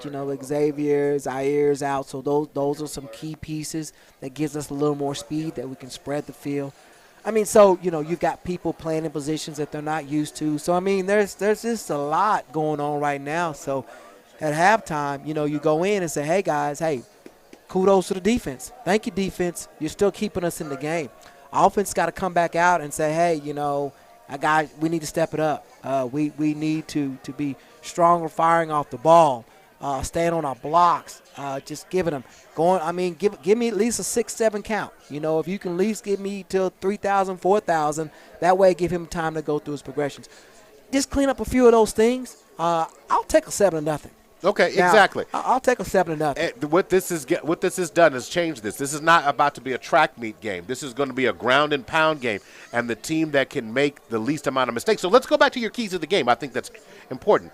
No turnovers, discipline, and then CJ, what you thought this is a great opportunity for him on the road. So any of those getting checks, or are you grading the papers, or what are we doing here? So right now, when I say there's a plus and a minus for the turnovers.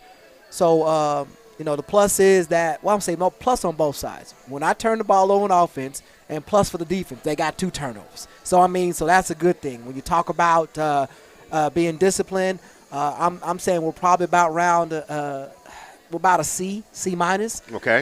Like I say, that tight end screen, and like I say, if he wouldn't have fell down, he'd probably be still running. Right. He's a big boy. We've got to stay disciplined. Our linebackers are not coming up and filling those gaps, and that's why the quarterback sweep, quarterback draw, keeper, whatever you want to call it, he's doing whatever he wants to do back there in the backfield. Okay, so what grade do you give CJ then in the first half? Since CJ, right now, because I can't give it all onto him, but right now, I'm probably about a C plus on CJ. C plus. So the turnovers is the highest grade with the B plus, and I couldn't agree with you more. If it wasn't for Cameron Carter making those unbelievable catches, the one near the goal line here, and then the one-handed grab in the middle of the field, this might have been a completely different situation. And a 14-point lead in a game like this is huge. It's huge. So it's huge. Now we're down to basically 24 minutes left in this game. A lot of things to be done. Now, this is the Millwood and Richmond Foundation halftime report. Remember, hashtag Millwood Enrich OKC, hashtag Millwood Enrich OKC. Now, we're going to take a break. We're going to come back after a couple of minutes, and I'm going to give you these numbers. Now, I need you not to fall out of your chair because these numbers I'm going to say here, it does not sound like Millwood numbers. I already know. It ain't going to fall out because I fell out a long time ago. So, I already got off the ground doing the halftime, through the commercial break. Want to make sure we thank all our sponsors: Sunbeam Family Services, OG&E, Millwood Enrichment Foundation, First Security Bank, A-Plus Lawn Service, Big O's Pork and Dreams, Chris and Christy Harrison of Heritage Funeral Home, Wing Supreme, Love Student of the Month, Super Prep, David Threet's Hair, Cafe, Cosmetology School, Barry's Insurance, and Perry Publishing and Broadcasting. Ugly numbers coming up next. On the other side of the break, you're listening to Millwood Falcon Football, brought to you by Love's Travel Stops and Country Stores and SSM Health at St. Anthony. At OG&E, when severe storms strike, our crews get to work. But did you know that every day, rain or shine, we're striking the perfect balance of reliable, affordable energy sources to keep your costs low and your power on, so homework gets done and business goes uninterrupted. It's our duty to power your every day and every night, because your storms are our storms. Your home is our home, and together we energize life.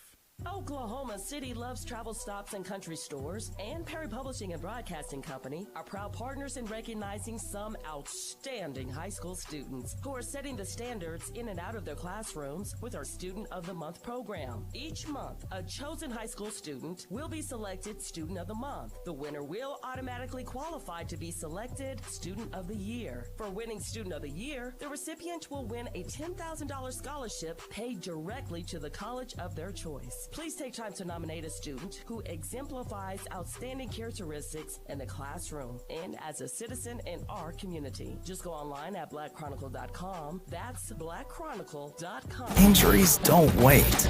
For business hours, now you can be seen 24/7 for sports injuries. Whether you have a sprain or a broken bone, at the SSM Health Bone and Joint Injury Clinic at 13401 Northwestern. Hey, this right here is a fat butt. Everybody been hearing about it on the radio.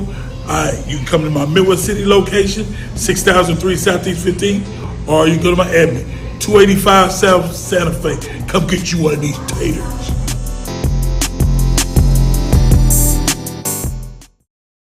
Oklahoma City, we're live right now during the Millwood Falcons broadcast, and today we have Mr. Milo Wilson. Mr. Wilson, how are you doing? I'm great. Yourself, sir? Give us that great title of yours representing Millwood in what capacity? I am the Millwood Enrichment Foundation president, also the Millwood Oklahoma City School Board vice president. Wonderful. Well, right now I know you represent the Richmond Foundation, raising money. The goal is $25,000. Tell me, what is that $25,000 going to go towards? I'm going to make you a promise. Each dollar that we raise will go towards our scholarships, towards our students, as well as our teacher needs. Well, if they would like to make a donation of any kind, where should they go right now? Right now, Cash App Millwood Enrich OKC. That is Millwood Enrich OKC, MILLWOOD ENRICH OKC. Wonderful, and we look forward to seeing everyone reach that $25,000 goal. And you have a great day. Thank you. Thank you. The grand prize winner will be pulled Tuesday, September 26th at 5:30 p.m. with Scott Wright on Heart and Soul 92.1 and 1140. Let's go. You're listening to Heart and Soul in the Mix on KRMP 92.1, 1140, K221FQ, Oklahoma City, a Perry Broadcasting Station. Now, let's get back to the mix.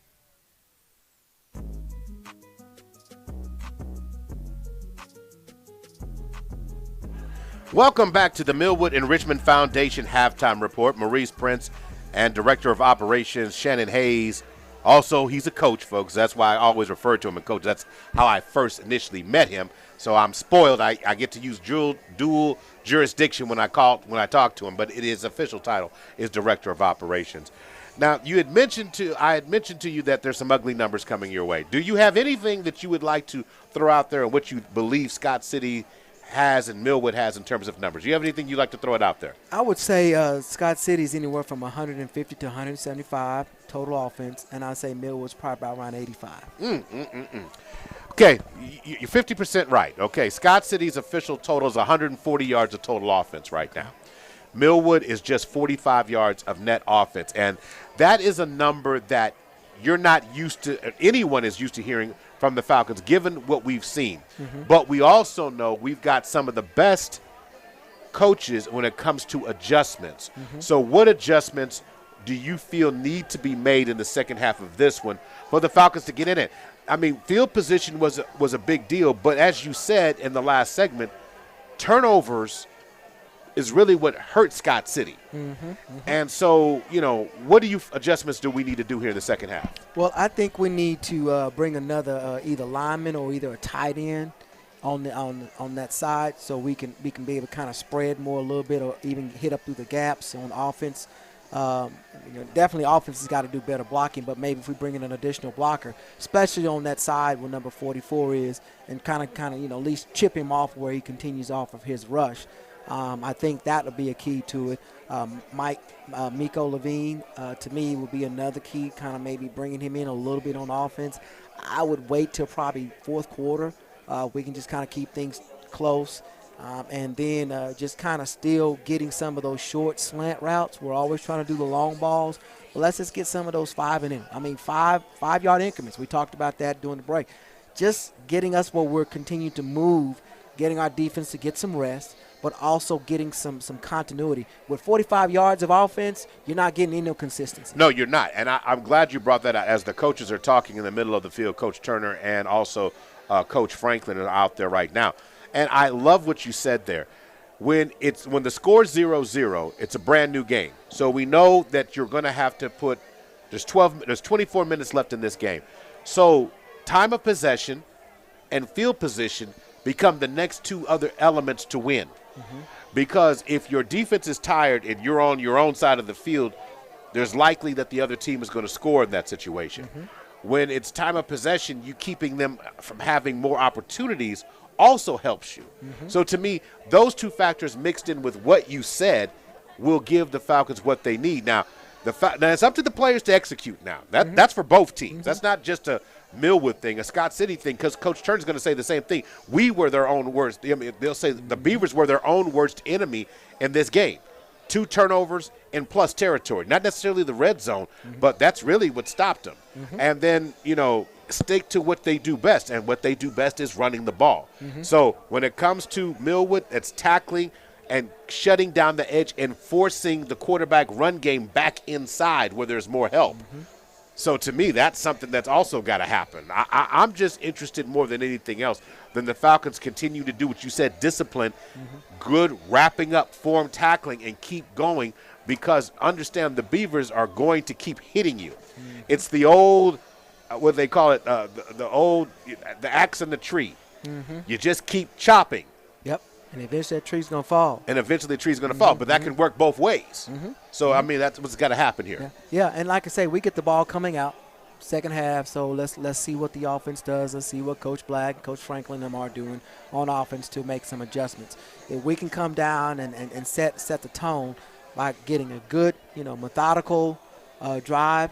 Because, when I look at Scott City, I'm thinking of Navy, Army. You know what I mean? Great comparison tonight. That's pretty much what I'm looking at in terms of their offense. And so if we can be able to sustain a good drive here and finish with some points, that will be huge for the momentum of our and the confidence of our offense. So when our defense goes out, they can be able to kind of make some adjustments, like I say, and then we can maybe see what happens after that. Just a few little key things we got to do to make a change. It's just a few things. I mean, again, a lot of things can change in the second half of this game, and the Falcons, by all means, are very much in the game. It's 0-0. Yeah. So this is about a team who wants to play the best final 24 minutes, and it starts with the first 12. Yeah. The Falcons will now have it coming out of the north end zone, and getting a strong return to me is the first thing to get things started here. Now, if I'm Scott City, I would do an onside kick right now. Would you? I would. Score 0-0. You already see we only got 45 yards of offense. What would it hurt to maybe where you continue to keep the ball out of our hands and continue maybe to see if they can finish a drive without a turnover? Great point. So let's see if that exactly what happens here in this situation. So I'm interested to see that on my own for my own sake. All right. Back to receive the ball deep is Jade Nickens. He's walking back to the 10-yard line.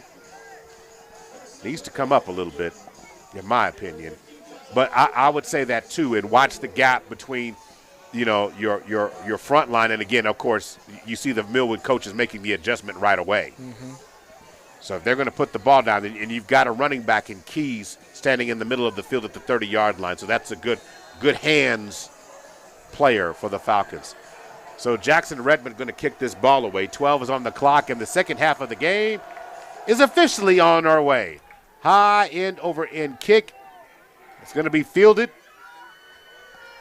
and returned out to about the 24-yard line. The return on that play was by Zion Roberts on the play.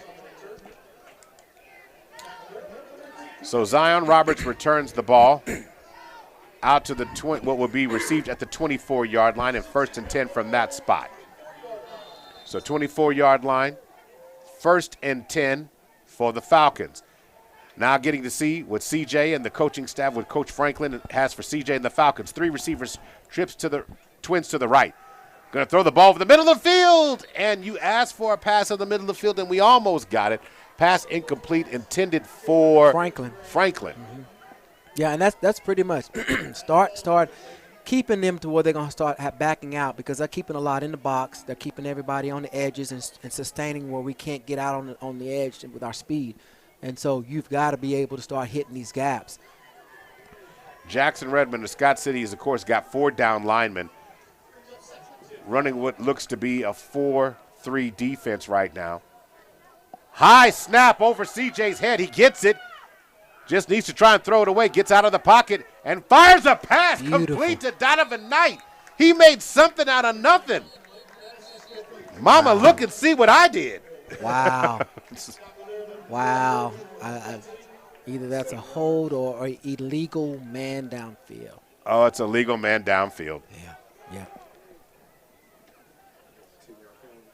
So that's going to be a legal man downfield against the Falcons.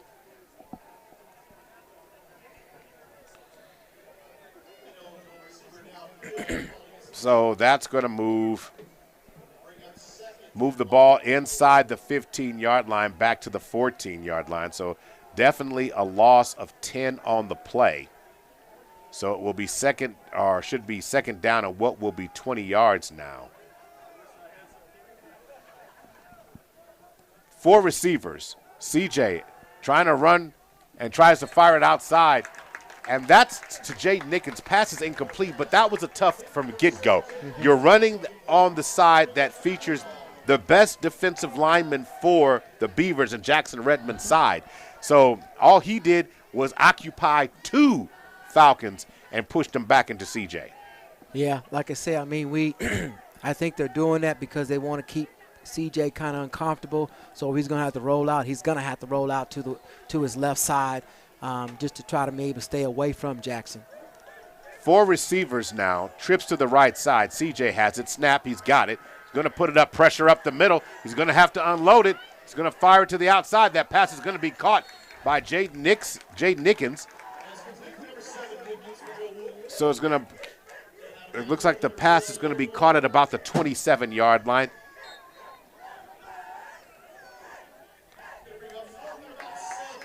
So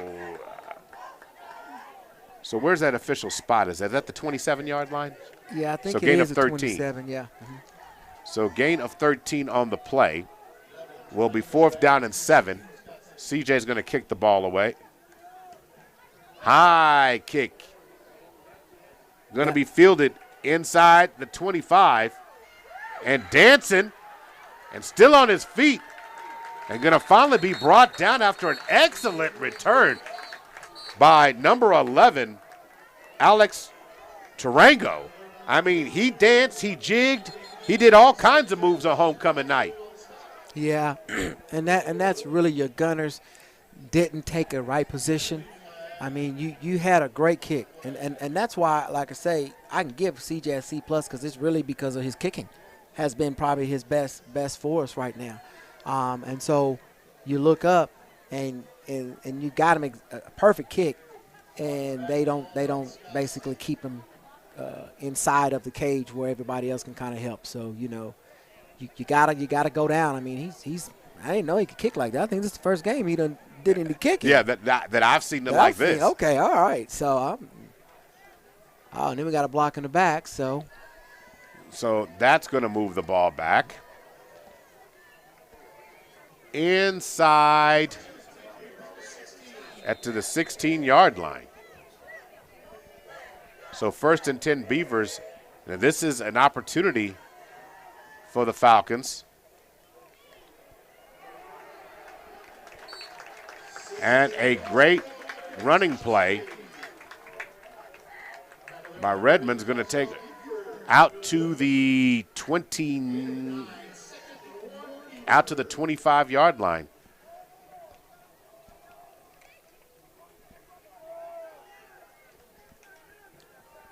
Going to snap the ball. Going to run the ball around. Again, great cut. Ball's loose on the carpet, and the Falcons are trying to get it, but not able to get it this time is Colin McDaniel, who got it on a sweep play, fumbled it, and gave up everything he got back, but it's still going to be enough for a Beaver first down. Yeah, like I say, defense is they're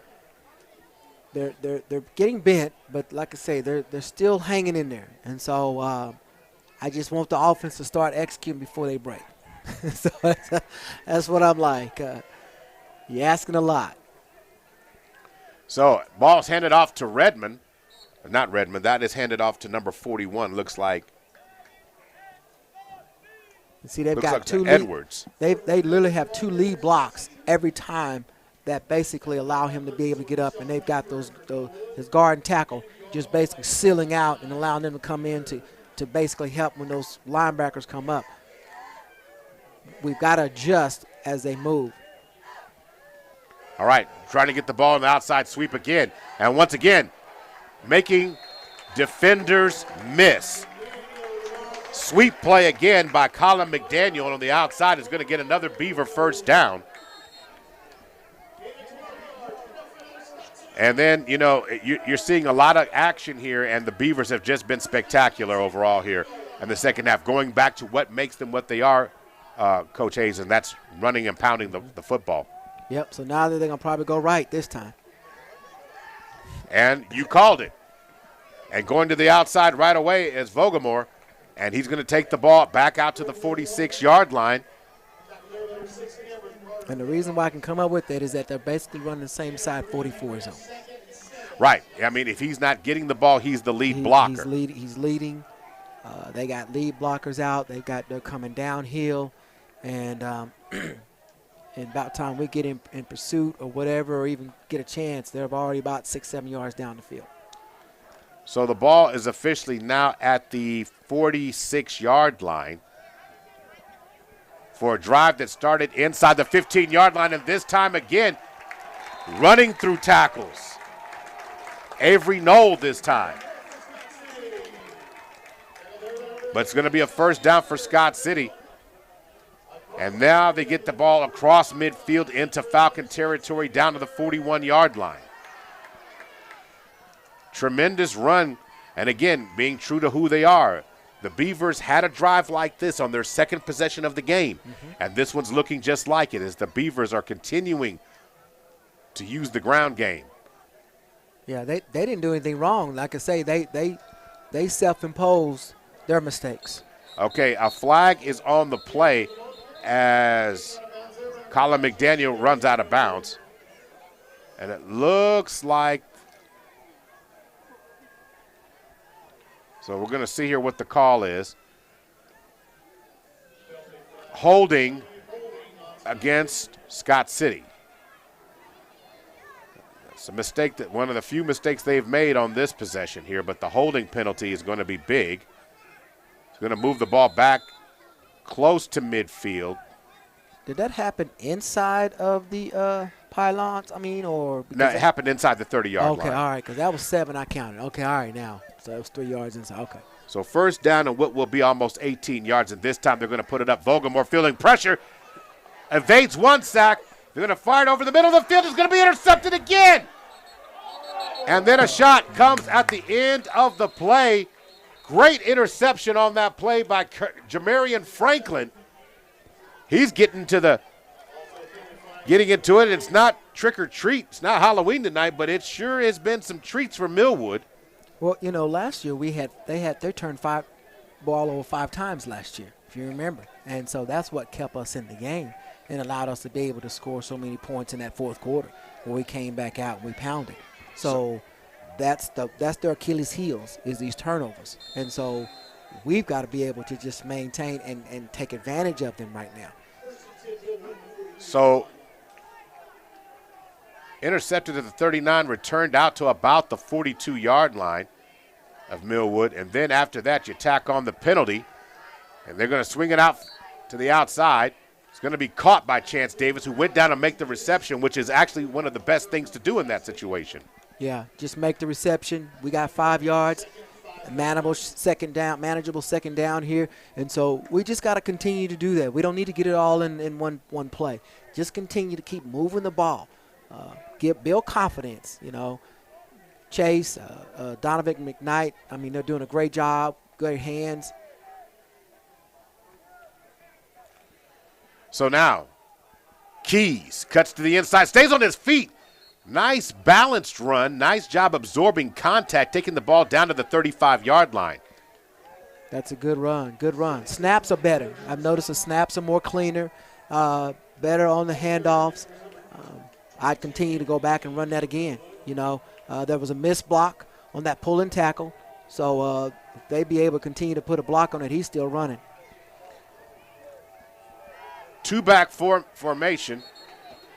And Keys is going to get it, but he's going to end up taking a knee, not intentionally, but lost his balance there. It's going to be brought down now at the 35-yard line, so it's going to be 3rd down and short still. 4th down. So after it's all said and done,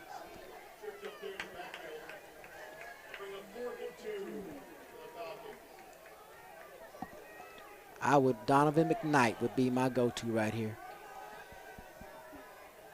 3 receivers now. 2 backs in the game, but Keys is lined up as an H-back. 5:43 to go, 6 seconds on the clock. The Falcons are going to have to burn a timeout here. Timeout. Barely got that timeout. This is an OG&E timeout. Thank you, OG&E, for being a sponsor of the Millwood Falcon broadcast. Find a rewarding career at OG&E.com. Time for us to take a break. We'll be right back. You're listening to Millwood Falcon Football, sponsored by SSM Health and Love's Travel Stops and Country Stores. Hey, this right here is a fat butt. Everybody been hearing about it on the radio. You can come to my Millwood City location, 6003 Southeast 15, or you can go to my admin, 285 South Santa Fe. Come get you one of these taters.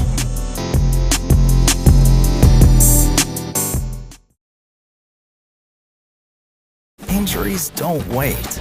For business hours, now you can be seen 24/7 for sports injuries. Whether you have a sprain or a broken bone, at the SSM Health Bone and Joint Injury Clinic at 13401 Northwestern. Email neokcnc@gmail.com. That's neokcnc@gmail.com for more information and registration. Back to live action. 22 seconds on the play clock. 4 down linemen, and the Beavers are showing blitz. They're going to throw it to the outside to Davis. Davis tries to get to the corner, cuts the edge, and he's running down the sideline before he's finally bounced out. Inside the 30, inside the 25-yard line, down to the 23. Great run, great call by Davis. They got him to the edge quickly, and he went north-south. Yeah, and so like I say, having the pitch gives him a chance, already the advantage to be out there. And once he gets out there, nobody's going to be able to catch him until he gets to that second and third level. So great call on 4th down. A gain of almost 17 yards on the play. It's one of the best offensive plays of the night for the Falcons. But 1st and 10 from the 23-yard line now with 5:29 to go in the third. 0-0 is the score. Keys is the H-back again. Low snap, but they give the ball to Davis, and he powers ahead. Nice run inside the 20 down to the 19-yard line. You know, another one I didn't think about is also bringing in Carter. Cameron Carter. He's another physical back that is better than the two we have. So he'd be able to help the pound. 3 receivers again. This time we go dancing up the middle. Power running again. Is that Davis? Number 17? Yeah, it's Davis again. Davis is showing us a little power game as the Falcons are hurrying right to the line of scrimmage, trying to wear the team out back down to the 15-yard line. Gain of 4. Just give it to him again. As they say, and remember the Titans is like Novocaine. So Davis down inside. So now after that back-to-back runs, it's down inside or down to the 15-yard line. And this draws the Beaver crowd. A little bit of energy here as the Falcons, 4th down and 2. They're going to hand it to Davis. No, they're not. CJ is going to carry it. And CJ getting the ball down to the 10-yard line. Falcons been in the red zone for a minute, or the blue zone, with a chance to try and put some points on the board right now. Yeah, they're starting to get them on their heels, and so the run game is starting to be more physical. And that's what I'm saying. You bring in a bigger back with a Cameron Carter or Miko Levine, I think that would, and that's kind of what Ricky was last year, and that's kind of fourth quarter he was able to. He was the unusual back who could run and also have speed on the outside. Yes. 3 receivers, twins to the right side, and they're going to hand it to Davis. Davis jump cuts in the middle, and this time the Beavers shut that hole down. So nothing doing there. So no gain on the play that time for Davis. Actually a loss of a yard. So 2nd down and 11 from the I think it's back to the back from the almost the 12-yard line. They can get a 1st down inside the 1. So this is definitely 4th down territory for the Falcons. 13 seconds on the play clock, 3:22 to go in the 3rd. Ball is snapped. CJ rolls, finds a crease, goes up the middle of the field, down to the 5. Good job. Didn't run outside, took the first ramp he saw and did something great with it. And like I say, we're finding something in momentum in this run game. And so we got to continue to just kind of see where we are to keep them off balance. Now Carter comes in the game. 3rd down and what will be almost 4 yards to go. 2:47 to go. So can the Beavers? Carter's been good for us on defense. Let's see if he can do something on offense for us. So Carter, single back to the right. 8 seconds on the clock. And they're going to hand it to Carter. Carter pounding. Inside the 1, but it will be enough for a 1st down. Great call, Coach. Hey, I used to do this for a living every now and then, so it don't get old. It's the same thing. It's just, depending on what works and then being able to exploit it. So give it to Cameron again. And the Falcons go under center with CJ, and he pushes him, gets pushed into the end zone, and it will be a Falcon touchdown. Good job. Good job. It's the first Security Bank touchdown as the Falcons touch pay dirt for the first time.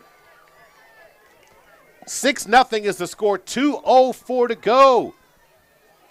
That was a good drive. Good drive. Excellent. That's what I wanted to see on that first series coming out after halftime. We got it the second one thanks to the turnover from defense. So proud job. Great job to the offense. They sustained that. 15 seconds on the play clock. Going to run the Wild Falcon right now. 8 seconds on the play clock. Keys drifts out. Davis trying to get to the outside. Is going to throw it over the middle. The pass is going to be intercepted. And a failed 2-point conversion. Nice read on that play by the Scott City defense. Yeah, but I think both those receivers were in the same spot, so it made it easier for him to be able to cover him. I think one was supposed to go in, the other was supposed to go to the corner back pylon. And so basically the outside receiver allowed to bring his defensive back in, and so that's made it easy. So, But nonetheless, it's the first Security Bank touchdown of the night. Proud sponsor of the Millwood Falcon broadcast. If you are looking for a bank to help make your dreams of becoming a homeowner or a business owner come true, let First Security Bank make your dream a reality. First Security Bank, a member FDIC, and is an African-American owned bank. So the Falcons getting ready to kick the ball off here. Want to make sure we thank all our sponsors with this opportunity. Sunbeam Family Services, OG&E, Millwood's Enrichment Foundation, First Security Bank, A-Plus Lawn Service, Big O's Pork and Dreams, Chris and Christy Harrison of Heritage Funeral Home, Wing Supreme, David Threet's Hair Care Cafe Cosmetology School, Barry's Insurance, Super Prep, and Perry Publishing and Broadcasting. Kick is away. Wow. And into the end zone it goes. Nice kickoff by Cameron Carter. Nothing like a touchback like that. Cameron Carter's also coming a one-man machine, ain't he? he's helping. Does he do taxes? Does he do taxes? I don't know. Okay, well, the young man is talented. The young man is talented, okay? So, I mean, he just might do that. You know, he's got a lot of skills on this football field, so that's definitely been good for Millwood. Now, with that particular offensive set, the Falcons are now starting to come to form, but the Falcons got a big boost from a personal foul penalty following the interception that put them in plus territory. Now can the defense get going here? Wing formation. They're going to fake it. Vogelmore's running to the left side, trying to shake tack, and he's going to throw it away. Wisely does that. He's got 3 interceptions on the night. And to be honest with you, those have been really the difference in the game. Mm-hmm. It has. Defense has done an amazing job. And so that's, for most part, they're still intact. And so they have been in the right spot. So I'm just proud of the job they're doing. They're keeping us in. So the offense is going to definitely owe the defense some pizza tonight. Wing formation. And a big-time open field hit on number 6 as Avery Knoll got the ball, tried to turn the corner, and he kept turning. And he met who? Cameron Carter. Cameron Carter putting in his bid for Falcon Player of the Game. He is. I mean, he's filling out a nice resume tonight. He is. So now going to work now. 3 receivers. Going to roll to the right side. Vogelmore's going to throw it and has a receiver open, and it's going to be caught. Nice route, nice execution there by Alex Tarango, who's going to give them a first down, which will be at about the 20, make that the 34-yard line. Oh, I want to do a Childs shout with out. the tackle. I want to do a shout-out to our fans who traveled down here with us. Oh, So, yeah, got to show them some love. Yeah, appreciate that. Wing formation again, going to run to the outside. And this time, good open field tackle as Colin McDaniel turned the corner. Gain of 6 on the play, or near 6, as he's going to be brought out to the 41-yard line. That was Robert. I think that was Robert that ran that one. Robert Wilson. Yeah, good tackle. On the tackle, Robert Wilson. Okay. Second down on what will be a long 3. 44 seconds to go. Falcons up 6-0 right now. Wing formation, you got going to hand the ball to McDaniel again through the middle of the field. And I haven't seen that wing formation run this much since Jefferson Middle School, when I was, having an opportunity to recall Middle School Tuesdays at Taft Stadium years back, Jefferson would just maul you to death with that multiple wing. And right now, the Falcons are getting a heavy dose of it. Yeah, and you don't have old Carlos Strong there in the middle clogging things up. It makes a difference. It makes a big difference. Makes a big difference. So the ball out to the 48-yard line, and then all of a sudden, here we go again with that running game. The ball into Millwood territory, now at the Millwood 48-yard line. So second down and what will be 6 yards to go, and we're finally here for the start of the fourth quarter. We'll be back on the other side to start it all off. Falcons up 6-0. We'll be back on the other side. You're listening to Millwood Falcon Football, brought to you by Love's Travel Stops and Country Stores and SSM Health St. Anthony. Oklahoma City, we're live right now during the Millwood Falcons broadcast. And today we have Mr. Milo Wilson. Mr. Wilson, how are you doing? I am great. And yourself, sir? Give us that great title of yours representing Millwood in what capacity? I am the Millwood Enrichment Foundation president. Also the Millwood Oklahoma City School Board vice president. Wonderful. Well, right now I know you represent the Richmond Foundation, raising money. The goal is $25,000. Tell me, what is that $25,000 going to go towards? I'm going to make you a promise. Each dollar that we raise will go towards our scholarships, towards our students, as well as our teacher needs. Well, if they would like to make a donation of any kind, where should they go right now? Right now, Cash App Millwood Enrich OKC. That is Millwood Enrich OKC, MILLWOOD ENRICH OKC. Wonderful, and we look forward to seeing everyone reach that $25,000 goal. And you have a great day. Thank you. Yes, definitely. It's almost like we took the playbook of Scott City and used it against it. Looks like in the third quarter of this game, the Falcons were able to produce, and that one drive, that scoring drive, 69 yards of offense, which was more offense than they had in the entire first half of the game. Wow. So the numbers tell the truth. So here we go again. 3 receivers. And Vogelmore to the outside. Going to get cut down inside the 40-yard line, but it's going to be enough for a Scott City first down as he sweeps to the outside. So Franklin brings him down, and it's going to be a first down at the Falcon 38-yard line. Gain of straight 10 on that play. And here come the Beavers. Wing formation. Again, Colin McDaniel. McDaniel tries to get to the outside and is going to end up running him out of bounds this time will be Kobe McGarry. But the Beavers now are getting yards in chunks, Coach. Yeah, they Gain are. of 8 that time. I guess now that we got some points on the board, I guess we're going to see if that defense is going to allow for a score. Second down at what will be 2, 11:29 left to go in the game. The Falcons trying to hold on to a 6-point lead. Scott City has been in plus territory 3 times, and each time they've turned it over. Let's see if they going to continue that trend. Going to fling it out to the outside. And a nice blast on a wide receiver screenplay to Alex Tarango. That's going to get them a first down inside the 25, down to the 20. Another gain of 10. Yeah, we've got to just basically stop. Well, actually, they're kind of adjusting. They've had a couple of screen plays. They've had the run plays. Quarterback keeps. So they're trying to now keep us off guard. But they're limping a little bit, Scott City is. So let's Cameron see. Carter had to check out the game. Hope he's okay. Wing formation. Vogelmore's going to run to the outside and then get tackled just outside the 10-yard line. Another big chunk play, 8 or 9 yards again.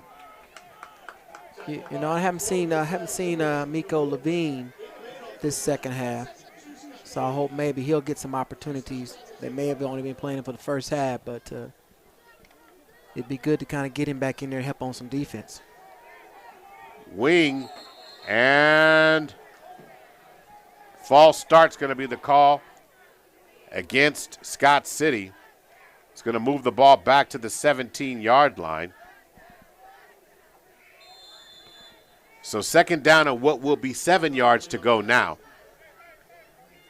Falcons need a good open field tackle in the worst way. Under 10.5 to play. Ball is snapped. And then staying up on his feet, finally getting cut down. Another nice running play. Avery Knoll going to take the ball back inside the 15 down to the 13-yard line. 3rd down and 3. We know we're in 4-down territory. Yeah, it's going to be another misdirection run, and so they're going to continue to do it. We just got to continue to come up in those gaps. We've got to be able to stay outside. Linebackers on the outsides, they got to be able to make sure they seal, turn it back up. Cornerbacks got to come in. I think they're playing too wide out here in an island. They need to be back up into the box. Nice sealing on the edge that time. That's one of the best plays or best defensive execution we've seen on this drive. But nonetheless, it is a gain of 1. This is huge. 4th down and 1. The Falcons can seize all the momentum of the game and basically take the energy out of the place if they could get a stop here. Under 9 minutes to go at the snap of this ball. It's snapped. They're going to try and throw it over the middle of the field, and that pass is going to be caught. It will be a Beaver first down, 1st and goal, down to the 7. Now, that was a gutsy call because I figured they'd have kept it in the quarterback hands because of so many turnovers in that first half. But they went with a pass on that one. That really was a 5 and curl, and so he just sat right there in the middle of the gap. Sat down, he sure did. So 8:45 to go. Wing formation, ball snapped, and now Vogelmoor trying to get to the outside. He's going to be wrapped, but no one was able to bring him down. He got another yard because he was able to shake 2 Falcon defenders. I think he got a loss on that one. It was at the 7. Is that the same spot? So no gain. Yeah, no gain. Okay, so I retract everything negative I said. It was just no gain on the play. How about that? We'll take it, even though they could have got a loss. They weren't worried about stealing the ball, just tackling. They done got so comfortable with turning the ball over, so now they're starting to strip instead of just wrapping up and tackling. 3 receivers, and Vogelmoor getting hit, and he's going to be brought down. Great open field tackle.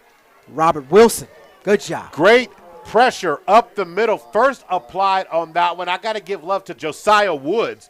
Josiah Woods stepped up, dove, made him think about it. He got happy feet before he was finally sacked. Who got him again? Robert Wilson. Robert Wilson. We got a couple of basketball players stepping up today. You got Donovan McKnight. You got Chance Davis. You got Robert Wilson. So the ball now sitting at the 13-yard line, and now they're trying to run it, try to turn the corner. He stops, and then it's finally going to get cut down. So it's going to be 4th down and goal from outside the 10. These last 2 plays by the Falcons have been tremendous, Coach. Amazing, amazing. This defense is playing awesome tonight. They're trying to get player of the game, saying, hey, we all deserve this. They're playing hard. One more play. So basically ran down the sideline. It's 4th down and goal from the 13. Great opportunity. So they got to go to the end zone. So right now, 44. They need to watch Jackson Rumford, who's lined up as a receiver on the outside. They're going to throw a corner route. Yep. Pressure. Going to 44. Going to throw it. And he's going to drop the ball in the end zone. Knew it was coming. Knew it was coming. And it was well thrown. Yeah. Now, grant you, Jackson Rumford is an elite talent, 6'5", 220. So he had his positioning just right. The throw just wasn't on the mark. But nonetheless, it's turnover on downs. It's Falcon football. At the 13-yard line, 1st and 10. Now, that ground and pound attack game with 6:34 to go, you've got to make Scott City, at this point, take them completely out of their element and get this clock down. You need first downs now. It's not touchdowns. You need first downs. And CJ running up the seam. Got a holding. It's going to be holding against the Falcons. So that's coming back. The good thing about the hold, it's only going to be about 5 yards since it's inside the 20, so it's half the distance. So the holding penalty will bring the ball inside the 10-yard line back to the 8, it looks like. So first down and 15. 6:29, and this gentleman, their head referee official says, wind that clock. So now going to work. CJ fakes it. Oh, he's going to throw. We got a receiver. He tries to hit Donovan Knight, but there's a flag in the backfield again. It's in the backfield, so we know it's holding. Holding against the Falcons again. That's going to be half the distance to the goal. They're going to decline it because they don't gain a lot of yards. So now don't want to give you got time that you're trying to preserve here. So you decline it. We're already almost into a 2nd and 20 right now instead of giving us a 1st and 22. So 2nd down. Ball will remain at the 8-yard line. CJ going to fling it, and it's nearly intercepted. He got caught up in traffic. So now this is a big-time situation here. So it's going to be 3rd down and 15. And all you want to do is put yourself in a position to run the ball here and to try and at least get that clock under 6 minutes because it stopped at 6:05. Now, they may be gutsy and throw a pass on this one. I would recommend a run, but CJ's going to put it up. Pressure being applied. He wants to run. Is going to fire it down the field, and the pass is going to be incomplete. Intended for Jaden Nickens. Incomplete pass intended for Jaden Nickens, so it's going to be 4th down. So going to be kicking it out of our own end zone. So Scott City should get great field position. 5:58 to go. That series took only 36 seconds. And that's the problem. To me, you have to get a minute out of the possession at least to make it count. If not, no matter that, even though you turn them away, 9 seconds, the Falcons need to get going here. 6 seconds. Low snap. CJ is able to get it low end over end kick. And CJ did the best of a bad situation there. Low snap, ugly snap. He had to get it off the carpet. And it's finally going to be downed at the Falcon 47-yard line.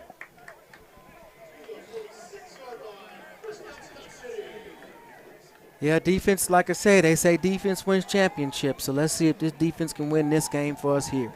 They're called on once again, but they've been coming up, stepping up. So the defense has been the MVP. Yes. I mean, it's really been the MVP tonight. 5:47 to go. The Beavers hurry to the line on this patented wing formation. And before things get started, let's see here. Got a false start.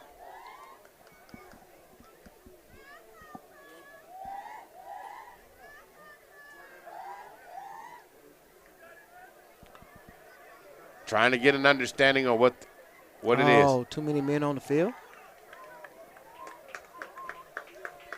Okay, so illegal substitution against the Falcons. That's a big one here.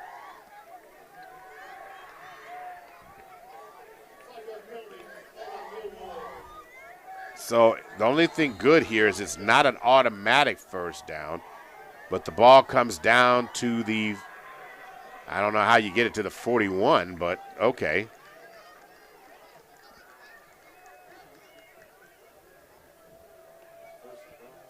So 1st and 5, 5:46 to go. And timeout, Millwood. And this time, with the time spot. It's 5:46 to go. Time updates brought to you by A-Plus Lawn Service. Do you want your lawn or your business to have that full, healthy green look? Then call the professionals at A-Plus Lawn Service. Owner Milo Wilson and his staff will take great care of you. Just call for an appointment today, 405-535-5139. 405-535-5139. I want to thank our other sponsors for tonight.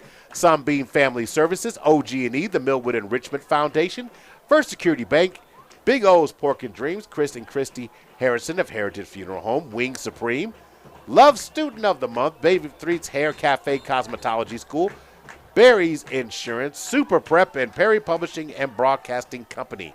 Back to live action right now. First down and what will be 5 yards to go. What do you think that timeout was really about there? Well, just basically making sure that we're in our positions. Oh, wow. Again? And again, the Falcons with illegal participation. 9-12. 12 men on the field again. That's mental mistakes there. The illegal participation penalty moves the ball inside down to the 36-yard line, a first down. And then getting to the outside, but there is a flag on the play against the Beavers this time. It's in the area of holding. It's back at the 42-yard line.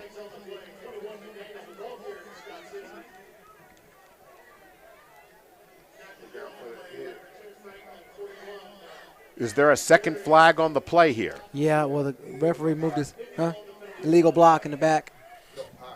Oh, hit him high. Okay, targeting. All right, so let's see what the official call is here. Is it 2 fouls? So we have holding,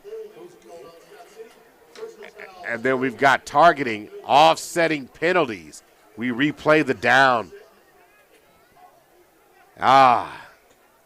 It was giveth, and then it was taken away. So it's going to be, again, ball at the 36-yard line, 1st and 10. The only thing good about that is that the clock was moving, but we're still at 5:35. Yeah, this is long. We haven't even got a minute off the clock yet. It'd be at 6:34. Now it's at 5:35. We 59 seconds. And rolling to this, Voldemort is going to throw it across the middle of the field. Cameron Carter almost went for the hat trick. That would have been the best one of the night. Wouldn't it have been? Man. 3 interceptions in one game? Man, he was. Nasty. He was celebrating before he actually caught it. Because, again, that was a catchable It ball. was. If you one-hand one earlier, everything's catchable. Everything's catchable. as my coach would tell you, you touch your hands, you should catch. But if you want to Odell an interception, then it's kind of hard. I mean, that one he should have had. And that was the most important one. Wing formation. Going to swing it back, and finding the crease again is Nell. Nell's going to take it down to the 30-yard line.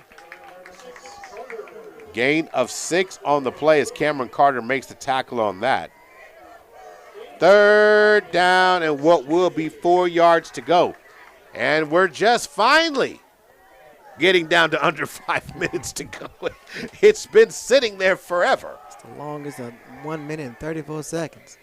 All right, going to the outside, Colin McDaniel cuts back inside, and we'll get the Beavers a first down inside the 25 down to the 24.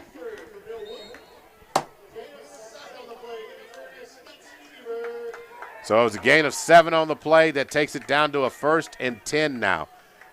4:43 to go. Wing formation. Ball is snapped. Voldemort is going to go to the outside, tries to turn the corner, and he's able to do so as he got around the outside. He beat Chance Davis on that one down to the 20-yard line. Yeah, that's just missed tackles. And like I say, but, I can't, be so hard on defense. They've been on the field too much the entire game. That can start to wear and tear on you. Yeah, because what we wanted to do is put Scott City in this position. They're putting us in this position. Right. Mm-hmm. So it's 2nd down and what will be 6. Under 4 minutes to go finally. And then Colin McDaniel is finally going to be brought down by Robert Wilson inside the 20 to the 18-yard line.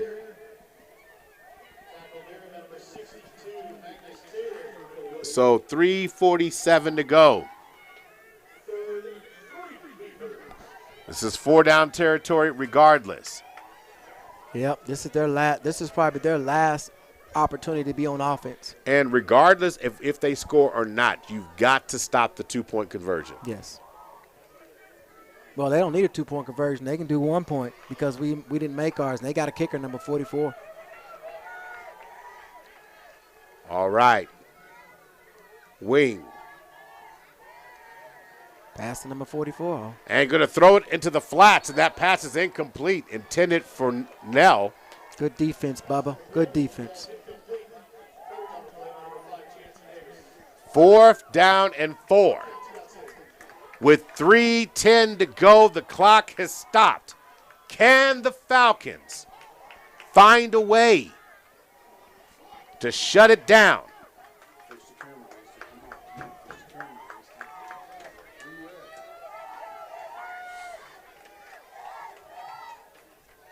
Four receivers, trips to the left, 10 seconds. This, I was thinking. He's going to throw it across the middle. Pressure. He's going to fling it up in the end zone. He's got a receiver there, and the pass is incomplete. It's incomplete. But here's the thing. He had a receiver open back there. Alex Tarango was back in the end zone. Yep. And unfortunately for him, Vogelmore was not able to put a little bit more air underneath it. Now, the only thing here good for Scott City is they got all 3 timeouts. They got all 3 timeouts, 3:02, and they got Millwood to give the ball up in 36 seconds, according to you last time. So if we can be able to just sustain a run game, we got 1 timeout left. We got 13 seconds, so we're going to be able to get this off. 2 receivers split, 2 tight ends, ball snapped, low snapped. Ends up getting in the hands of Davis, but he barely had a chance to do it. A chance he had for the hole was lost in just trying to get the ball off the carpet. So it looks like we have a timeout on the field by Scott City as Davis was carrying it. Lamar Davis took it to the what will be the 20-yard line. And at this point, all I want to see the offense do is just to be able to keep the ball secure, no turnovers, continue to be disciplined, don't get the clock to stop, so there'll be no penalties or anything of that. And if we have to kick, just get a good kickoff. Our defense has played exceptional. At this point, I'm comfortable leaving it in the defense's hands. Okay. I just am, because they have been our best weapon tonight. So if that's the strategy, yes, make them use their timeouts and continue to just try to move this ball down. If we can get a first down on this, the game's over. I would love to have that, but if not, I'm willing to put this in my defensive hands. All right, going to work right now. 4 double tight end, 2 back formation. Ball snapped, looking for a crease, jumping through. It's going to be brought down as Davis, and it looks like, again, Scott City's going to call timeout. Yeah, I like Davis the double tight. Davis going to take it to the 22. I like the double tight. Bring it in, get a body on everybody. Here I would literally do a quarterback keeper. I would literally fake it one, keep it, roll out, and keep running. All right. And to me, that's the most prudent thing to do here. Mm-hmm. Because when you look at the circumstance and what we've seen here, CJ's been able to get it. Mm-hmm. If 1 first down here and the game is nearly over, mm-hmm. and you've gotten them to burn their second timeout. So Scott City only has 1 timeout left. So that's a big deal here in this situation. We're getting back for live action here. But somehow, some way, if the Falcons could get a first down here, would really be profitable to them. That would be great. That would be probably the most great thing about the the offense for us here. If they can be able to just sustain this, get us a first down, and let us walk out here with this. I told you 7-0. I mean, if I get 6-0, I'll take it. All right, here we go. Double tight end again. Ball is snapped. CJ fakes it. The keeper tries to get to the inside, and nicely done by Scott City, who's going to bring him down after a gain of 1. CJ Turnbull with the carry, of course. Up to the 24-yard line, so a gain of 2 is what they're going to give him. So we're staring down a 4th down on what will be 4 yards, maybe 5. 2:39 to go. Now, the most important part of this game right now is the punt, because a punt and a long field really will force Scott to actually get out of it. Now, a poor punt allows them to maintain their identity. Now, they're going to go full hurry up, but it's a great opportunity for them. But 6-0 is the score. So, to me, this is the most important play of the game. It's the punt. Yeah, exactly. And so you want to, like I say, CJ. Once again, this is my third reason is CJ. CJ gets a good punt off here. We pin them, make them go at least 60, 70 yards the length to score. We know a field goal won't even help them. So I think this is key here. All right. CJ is going to kick it away, and it's going to take a nice Falcon bounce. Rolling inside the 30, folks, going to get down there to about the 26-yard line. What a kick by CJ. Yes, what a kick. What a kick. So that's going to move the ball back to the 26-yard line. You're talking about a kick. A kick of 46 yards. I mean, that's what you really needed there. Yeah, that's exactly what we needed. We needed to switch the field, put them kind of deep as we can on their 26. That's really good. And so now, I mean, because you're 84 yards away. Mm-hmm. Or 74 yards away. Excuse me. False start now. False start. Now add another 5. So the penalty, false start. Now you're 79 yards away now. So, again, the clock's not your friend if you're the Beavers, but if you're Millwood, that helps. Now, tackling an open space, critical. So now, 3 receivers. 3 receivers. Vogelmore's going to roll right, going to throw, pass incomplete. Yeah, and then like I say, also it's at our advantage right now because Scott City is not a passing team. And so we basically had to remove them from their identity. So you can't continue methodically run the ball because you need to get big chunks. And right now you need to be able to keep us honest by putting a couple of passes in there. You have to. You have to. Mm-hmm. Mm-hmm. Because you have not been able to break the big run like that. Mm-hmm. So 2nd down and 15. 2:22 to go. Vogelmore's going to put it up. He's rolling to the right side, open field. He's looking, going to throw across his body, and the pass is nearly intercepted by Nickens. And that time I wish he would have put 2 hands on it. Nickens went for the one hand, and he was trying to do it and bring it into his body, but if he had just jumped and put 2 hands up, the chances of him making the catch would have been a little bit higher. But I think he was trying to avoid the receiver to where he wouldn't get a pass interference.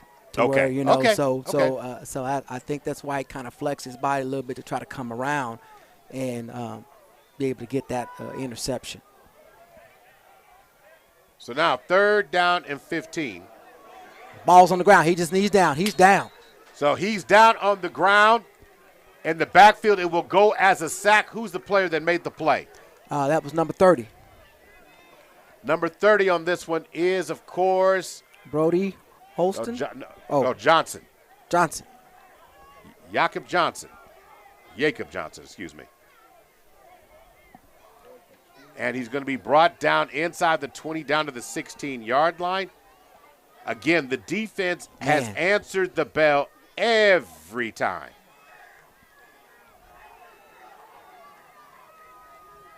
Every time he's done. Going to try and put it up on 4th down. Very well could be the game, and the pass is incomplete. The Falcons, Come up here and with show 1 minute and defense. 25 seconds left. The Falcons in control following the incomplete pass. Turnover on downs. It's our Turnover ball. on downs, Falcon football. So now, the Falcons in a position now with them only having 1 timeout left. They have no timeouts. I don't know why it says 1. They used 3 on our last series, so I'm not sure why. That's the right. board, They sure did. They sure did. And CJ's going to down it.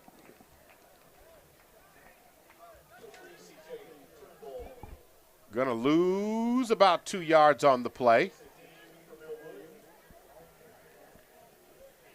To the 18-yard line. 2nd down at what will be 12. They got 25 seconds on the play clock, 1:04 left in the game. One of the most unusual games you'll ever see if you're a Falcon fan. This is back in them days when you wasn't doing no passing. I mean, you know, It's like the forward pass hadn't been invented tonight. Yeah, exactly. So, But on homecoming night, the Scott City fans are not getting what they want. 35 seconds, and that very well will be the final play of the game as they down the ball the last time. The Falcons will win the game 6-0. Unbelievable. man, great defensive series. Great defensive game for both teams. Yes. It was But a the defensive Falcons battle. were able to get the one that they needed. Post game is coming up next. Sponsored by SSM Health. We'll be right back on the other side. You're listening to Millwood Falcon Football.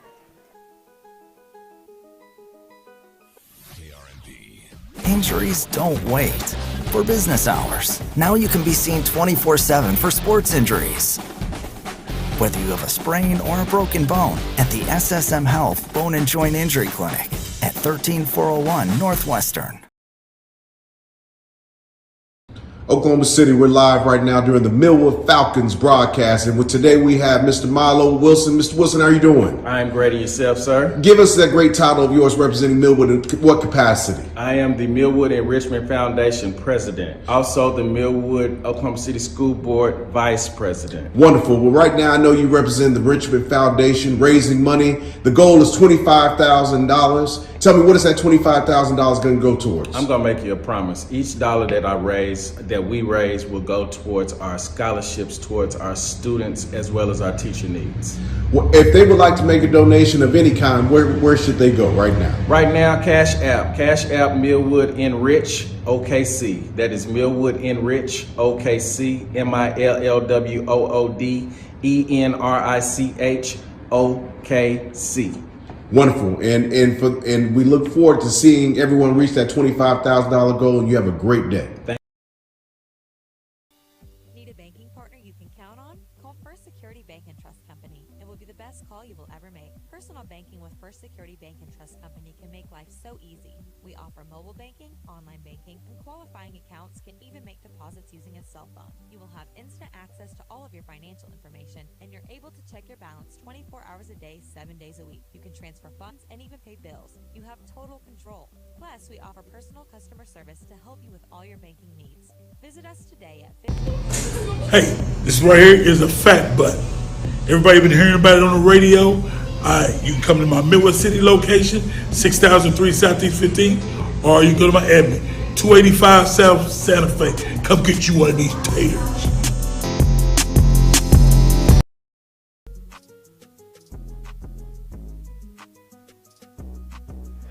Welcome to the SSM Health post-game show. Maurice Prince and Director of Operations Shannon Hayes. Sometimes after a hard-fought game, a player needs the services of a sports medicine specialist. At SSM Health Hospital has a great team to get a player back in the game from injury.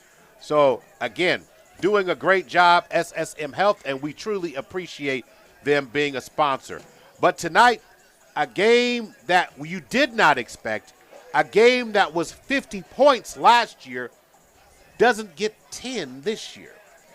Two different team identities, and it became a defensive game more so than an offensive game. And the greatest compliment is, for those who are not, who are listening and watching, we're right in front of the Scott City's core fans. And they were appreciative of the game that was played. It was a hard-fought game, but the Falcon defense gets the check. So let's go over your keys to the game if we can. Okay. No turnovers. Final Check. grade tonight. A+. A+. Discipline tonight. B+. B+ on discipline tonight. And then CJ. Man, I'm going to have to give CJ an A. An A? An A, because like I say, when you think of CJ, and I didn't really know what to anticipate, but it really wasn't a lot about his quarterback play. It was more about his leg. And when I say legs, I mean even running and kicking. And that was really the key that pinned them even on that last series. And so, I mean, you know. Okay, and then I get an A because I said time of possession and field position in the second half were going to be the two things that were also up for grabs. Yep. But CJ did do that, but it wasn't about his quarterback. It was the legs, running the ball, and then kicking the ball that did that. So here's the crazy thing about tonight, folks. Here's the crazy thing. And this is the part that doesn't make any sense to anybody, but I'm going to tell you this right now. So when you look at it tonight, Scott City ran the ball for 204 yards. They passed the ball for 64. 268 yards of total offense. So the Falcon defense gave up a lot, but they bend but did not break. The Falcons had 70 yards rushing, a majority of it on one drive. We talked about it.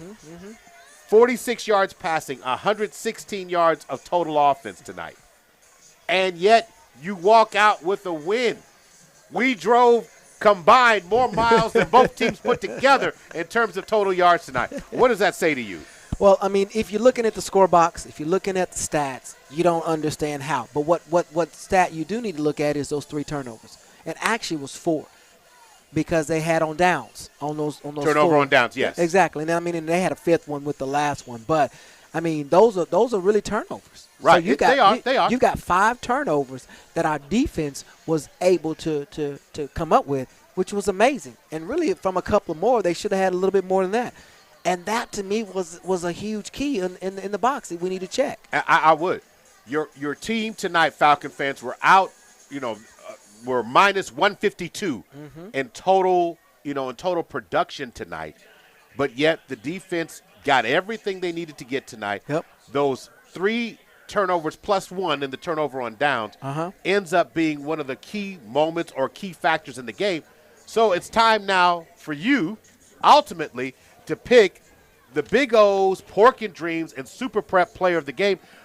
Big O's Pork and Dreams, home of the Big Nasty Tater. 2 locations, one in Edmond, one in Midwest City. Stop at Big O's Pork and Dreams for lunch or dinner, and they'll make your meat dreams come true. And Super Prep, the featured player of the game, is the premier sports outlet for the very best in high school and college students in the city, state, and nation.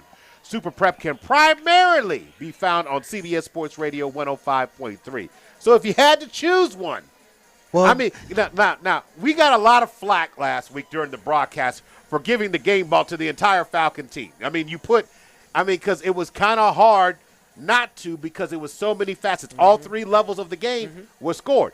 Tonight, I mean, can you not give the game ball to the defense? Can we choose one player? So here's my thing. I'm gonna make them happy. I'm gonna make you happy too. Okay, how you gonna do that? First of all, you're gonna drive me home first. I mean, drive me and my team home tonight. Is that y'all ain't going home like I am? Y'all got a shorter drive than I do. But if I could, I would definitely want to give it to the defense. The defense played an amazing game. And they were basically allowed us to win this game.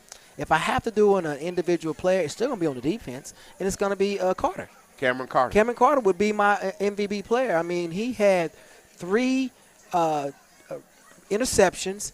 I mean, he had tackles for loss. Well, 2. He didn't get the third one, so he almost got the hat. Oh, that's right. That's right. He got 2 interceptions. Oh, we had a total of 3 interceptions. Right, That's what it was. Yeah, with Franklin on that one. Right. So he had that, but then he also was a key on offense when we got in the red zone. The key touchdown drive. Yeah, he was the one. He was the hammer for the nail. Exactly. So, exactly. So I mean, both offense, defense. I mean, it's going to be Cameron Carter. You know what? It may be the ugliest number, folks, but it was the sweetest outcome because you get to walk away with this. So for Darwin Franklin, win 101. He's going to remember this one. Yeah, absolutely. I mean, and it's going to be a good ride home with a victory, but it's going to be a good ride to know that all the times, that's always says true. Defense is what really sustains and able to win games because we always put it on the offense.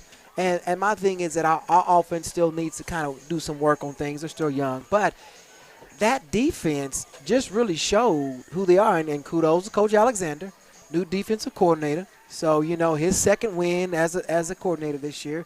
And they put on an amazing performance. They were short some people. And you can tell some of the seconds and thirds had to step up and play.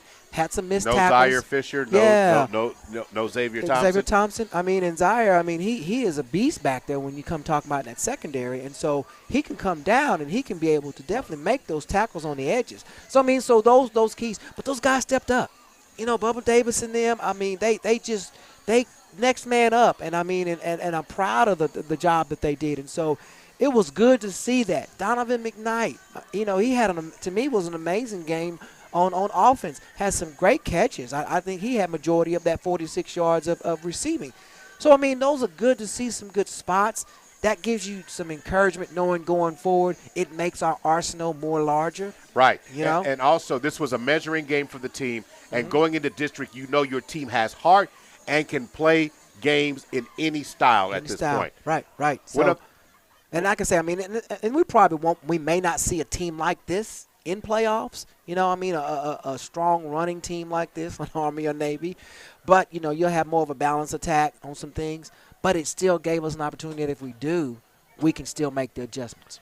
Want to thank all our sponsors for tonight's game: Sunbeam Family Services, OG&E, Millwood and Richmond Foundation, First Security Bank, A-Plus Lawn Service, Big O's Pork and Dreams, Chris and Christy Harrison of Heritage Funeral Home, Wing Supreme, Love Student of the Month, Super Prep, Perry Publishing and Broadcasting Company, Barry's Insurance, and David Threet's Hair Cafe Cosmetology School. So we're going to load the bus, well, they are anyway, and head on back to Oklahoma City. Falcons winning 2 straight games, improve on the season to 2-1, on to districts. We're going on the road again next week to Alva, if I'm not mistaken. Yes. So you can listen to that game next week right here on Heart and Soul 92.1 and watch it on PPBC TV.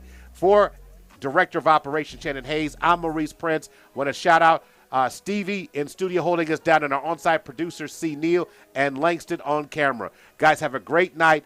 This is Millwood Falcon Football, brought to you by Love's Travel Stops and Country Stores and SSM Health at St. Anthony. Good night. Oklahoma City, we're live right now during the Millwood Falcons broadcast. And today we have Mr. Milo Wilson. Mr. Wilson, how are you doing? I'm great. And yourself, sir? Give us that great title of yours representing Millwood in what capacity? I am the Millwood and Richmond Foundation president. Also the Millwood Oklahoma City School Board vice president. Wonderful. Well, right now I know you represent the Richmond Foundation, raising money. The goal is $25,000. Tell me, what is that $25,000 going to go towards? I'm going to make you a promise. Each dollar that we raise will go towards our scholarships, towards our students, as well as our teacher needs. Well, if they would like to make a donation of any kind, where should they go right now? Right now, Cash App Millwood Enrich OKC. That is Millwood Enrich OKC, MILLWOOD ENRICH